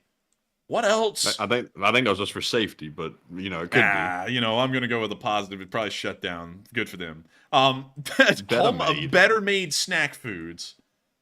That's it. Looks like a chemical factory or something. It doesn't even look like a food place. Dude, they're refining oil in that thing with those pipes. You're getting straight up kerosene out of that thing. And then we got Triangle Pro Hardware. Glass? Oh, man, I thought it said glass hot water. I was like, who the hell wants a glass in their hot water? You die. But wait a minute, you got lawn and garden rock salt. And you got... Wait a minute. Out of all the stuff you could have at a lawn and garden store, all the stuff you could choose to feature on your wall, they choose rock salt. That's like the most random crap. That's like going to the food store and saying, we have forks. Dude, this is gold. Like, we could make a whole show just touring, like, Detroit. But no money, zero down financing. And then it's not even about financing. It's a furniture and mattress outlet. A furniture? I thought it said lying room on the sign over there. It says living room. Never mind. Let's see. And they got some lying room. They got some pretty good prices. I mean, $6.99. That's not bad. They even got they got some recliners and some futons. Man, they got cocktail tables, man. So that way you can go down to the bakery and get some of that kerosene. But let's see. There's a wait a minute. Oh, that's the American Legion. There's not much to. Oh, there's a post office. They have a post office. Look at that. That's a must. That's like a must stop, must see. Dude, Dollar General has survived. Like the Dollar General has endured. But is that the side of the Dollar General? Like, is that the front of it? I think that might be the side. That's the most that's the most sketchy looking Dollar General I've ever seen. If that's the front of it, that looks like the whole parking lot in front of it too. Yeah. Hey, Joey's Wrecker. I've heard of them somewhere. Maybe nationally or something. I don't know. I've heard of them from somewhere. Let's see here. What else do we have? Oh my lord, dude. I'm like, I don't know if it's you, if it's just me, Matthew, or if it's you too, but this is so interesting to me. Like, this is fascinating. It's not like the South at all, because the South is completely different in the big cities. This is just totally different to us. It may as well be a foreign country. But look at this. Let's see here. Wait, what's that? Dream alert. Uh-oh. Watch out, y'all. It's Dream. We got hand-packed ice cream. Wait a minute. Why does it look so suspicious? It says ice cold drinks on the left side window. Then it says snacks and more. Dot. And yeah, the little dot's a little suspicious looking. Dude, you go in there and you get a biggie bag. Yeah. And also, they got wraps, vapes, and then backwood. Whatever the hell backwood is. I've never heard of that. I think that's a cigarette. Hell, I wouldn't know. But let's see here. Let's go further down. We got a used car sales lot. Wait, Rec 21 plus, no med card, out of state. That's the weed place. Oh yeah, that's the dispensary. But let's see here. Let's move on down. Wait, what the hell is this? Oh, I thought that was something else. So, whoa, hold up, but let's see. Oh, we got a White Castle. Hey, dude, the food of the North. It's Crystals down here, White Castle up there. We've never had White Castle, I don't think, but we have the microwavables, and they're pretty good. But it literally looks like they took a Crystals and they just took the sign off of it and put White Castle on it. Wait a minute, was that a Tim Hortons over there on the left? Yo, it's a Tim Hortons. I thought those were only in Canada. And it's got business. Hey, it's actually pretty nice looking too. Yeah, it was like what's that car? Can you tell what model of car that is? And this one, like these are pretty high end. That's a Lincoln of some sort, maybe not a Navigator, I don't think, maybe an Aviator, and that behind it's a Jaguar F-Pace. How much do those cost? I mean, they look pretty nice. Front one about 75, the back one about the same. Dang. They must be dealing in biggie bags, but we're gonna move on down the street. Maybe. We're gonna end this once we get like one more block down. Oh, there's the cemetery. That one actually kind of looks empty. It's like there's like not a lot of tombstones out there. I mean, it's got a lot of people in it, if you ask me. But RIP it looks a little t-shirts. RIP t-shirts are in business. But let's see. What do we have? We have like one more little thing to go down. Let's see. Liquor Lotto. GM, General Motors Liquor Lotto. Mad respect. Mad respect. What's that guy doing in the parking lot, though? Like, do you see him? He was, like, looking out for something. Like, he's still there. He's still there. Like, sketchy as hell right there. Like he's up to something. Cars running and everything. He's ready to boot, scoot, and boogie if he needs to, man. He's getting ready to get out of there. Let's see. Okay, so we're at the final intersection. Let's get in the middle of it, and then let's see what we can see from here. So we have another gas station. We have a marathon. Oh, it's a crime scene. And gas was $0. It was literally free. Did you see that? Dude, look at that. Well, the gas station shut down. I thought it was a crime scene for a minute, but let's see here. You know why they call it marathon, by the way? Why? Because when the crime happened, people were running the marathon to get the hell out of there.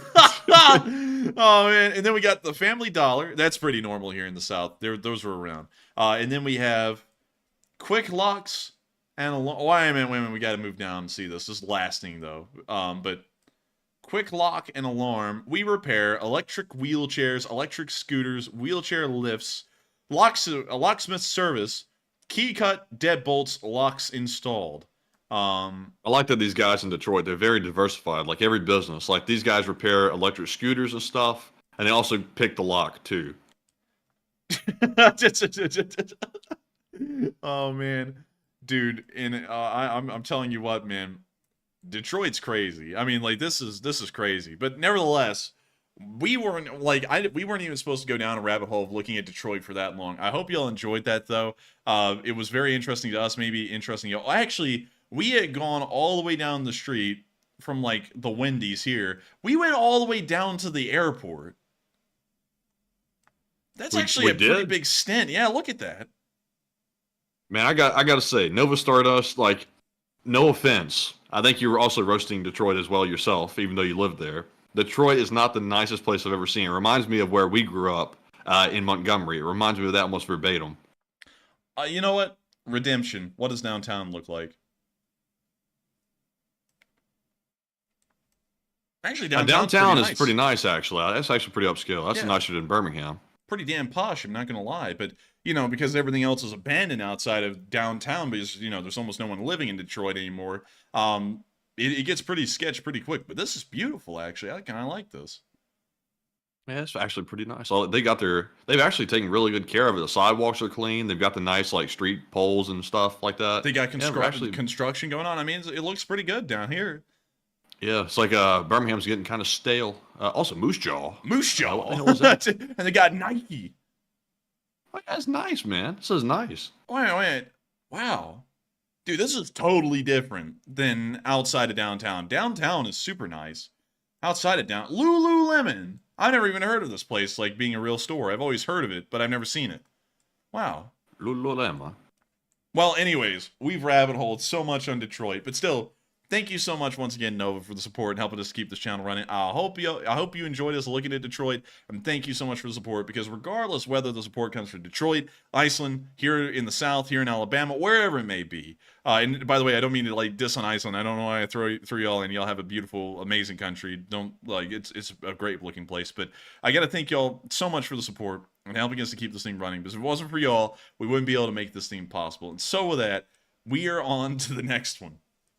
And also, I've got to say something. I was looking at the YouTube chart here while we were waiting to see the viewership.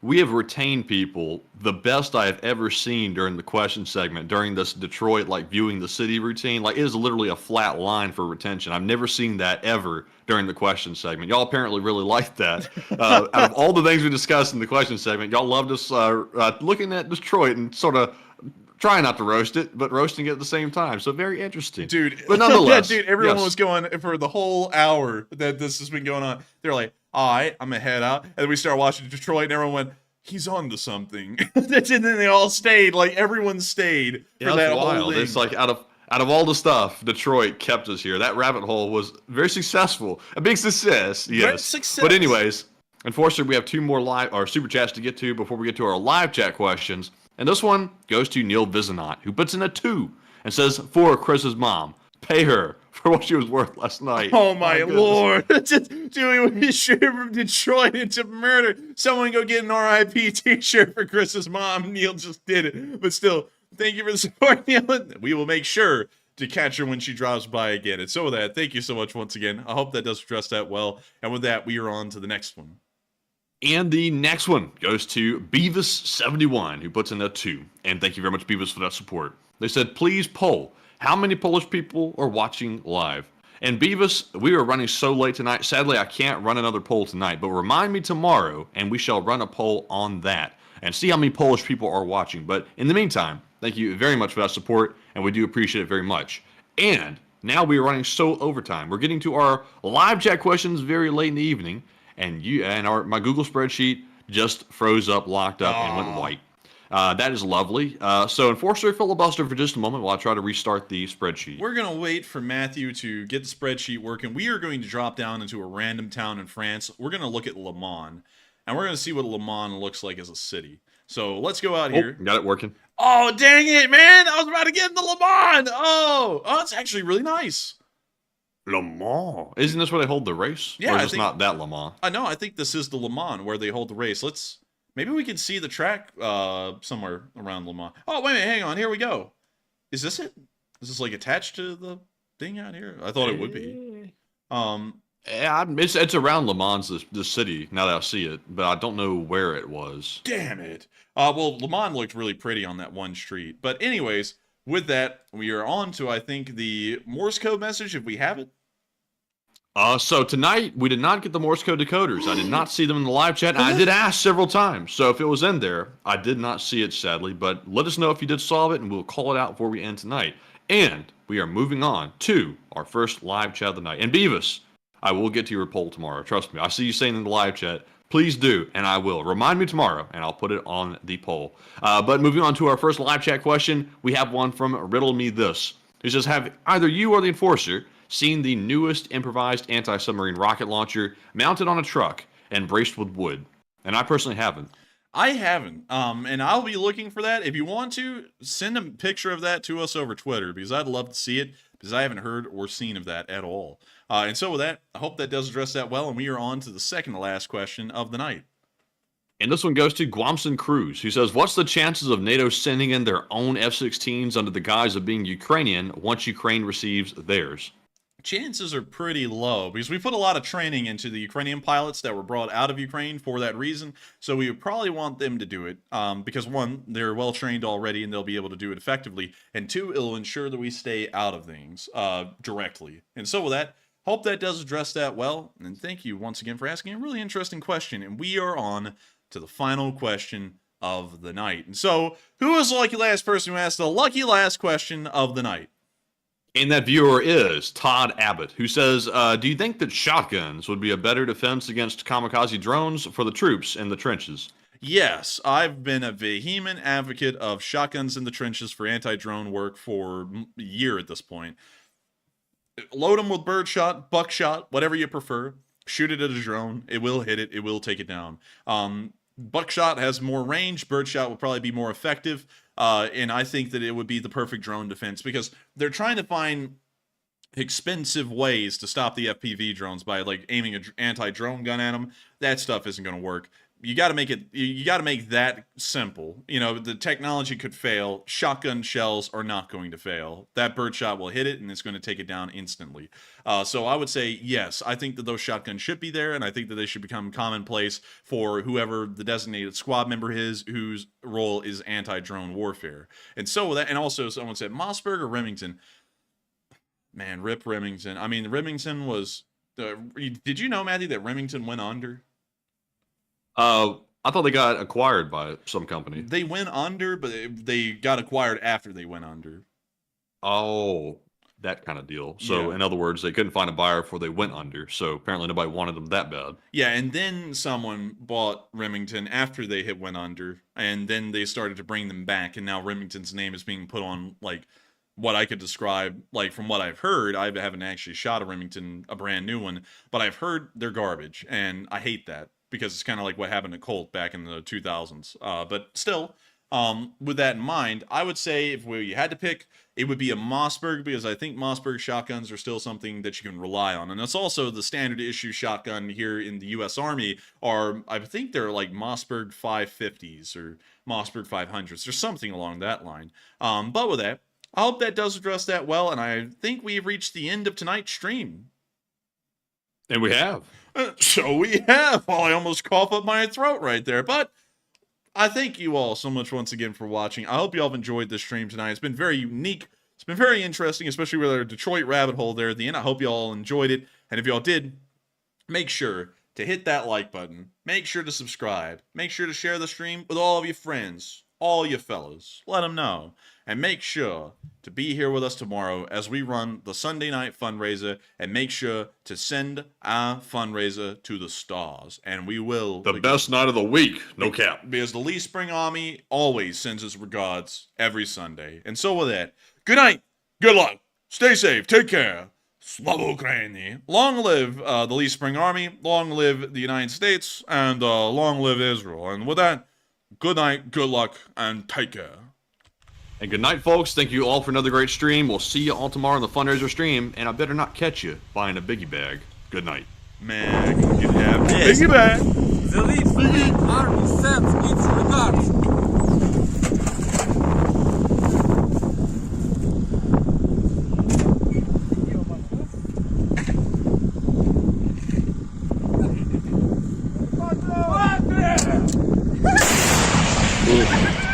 Русский военный корабль. Предлагаю сложить оружие и сдаться. Русский военный корабль, иди нахуй.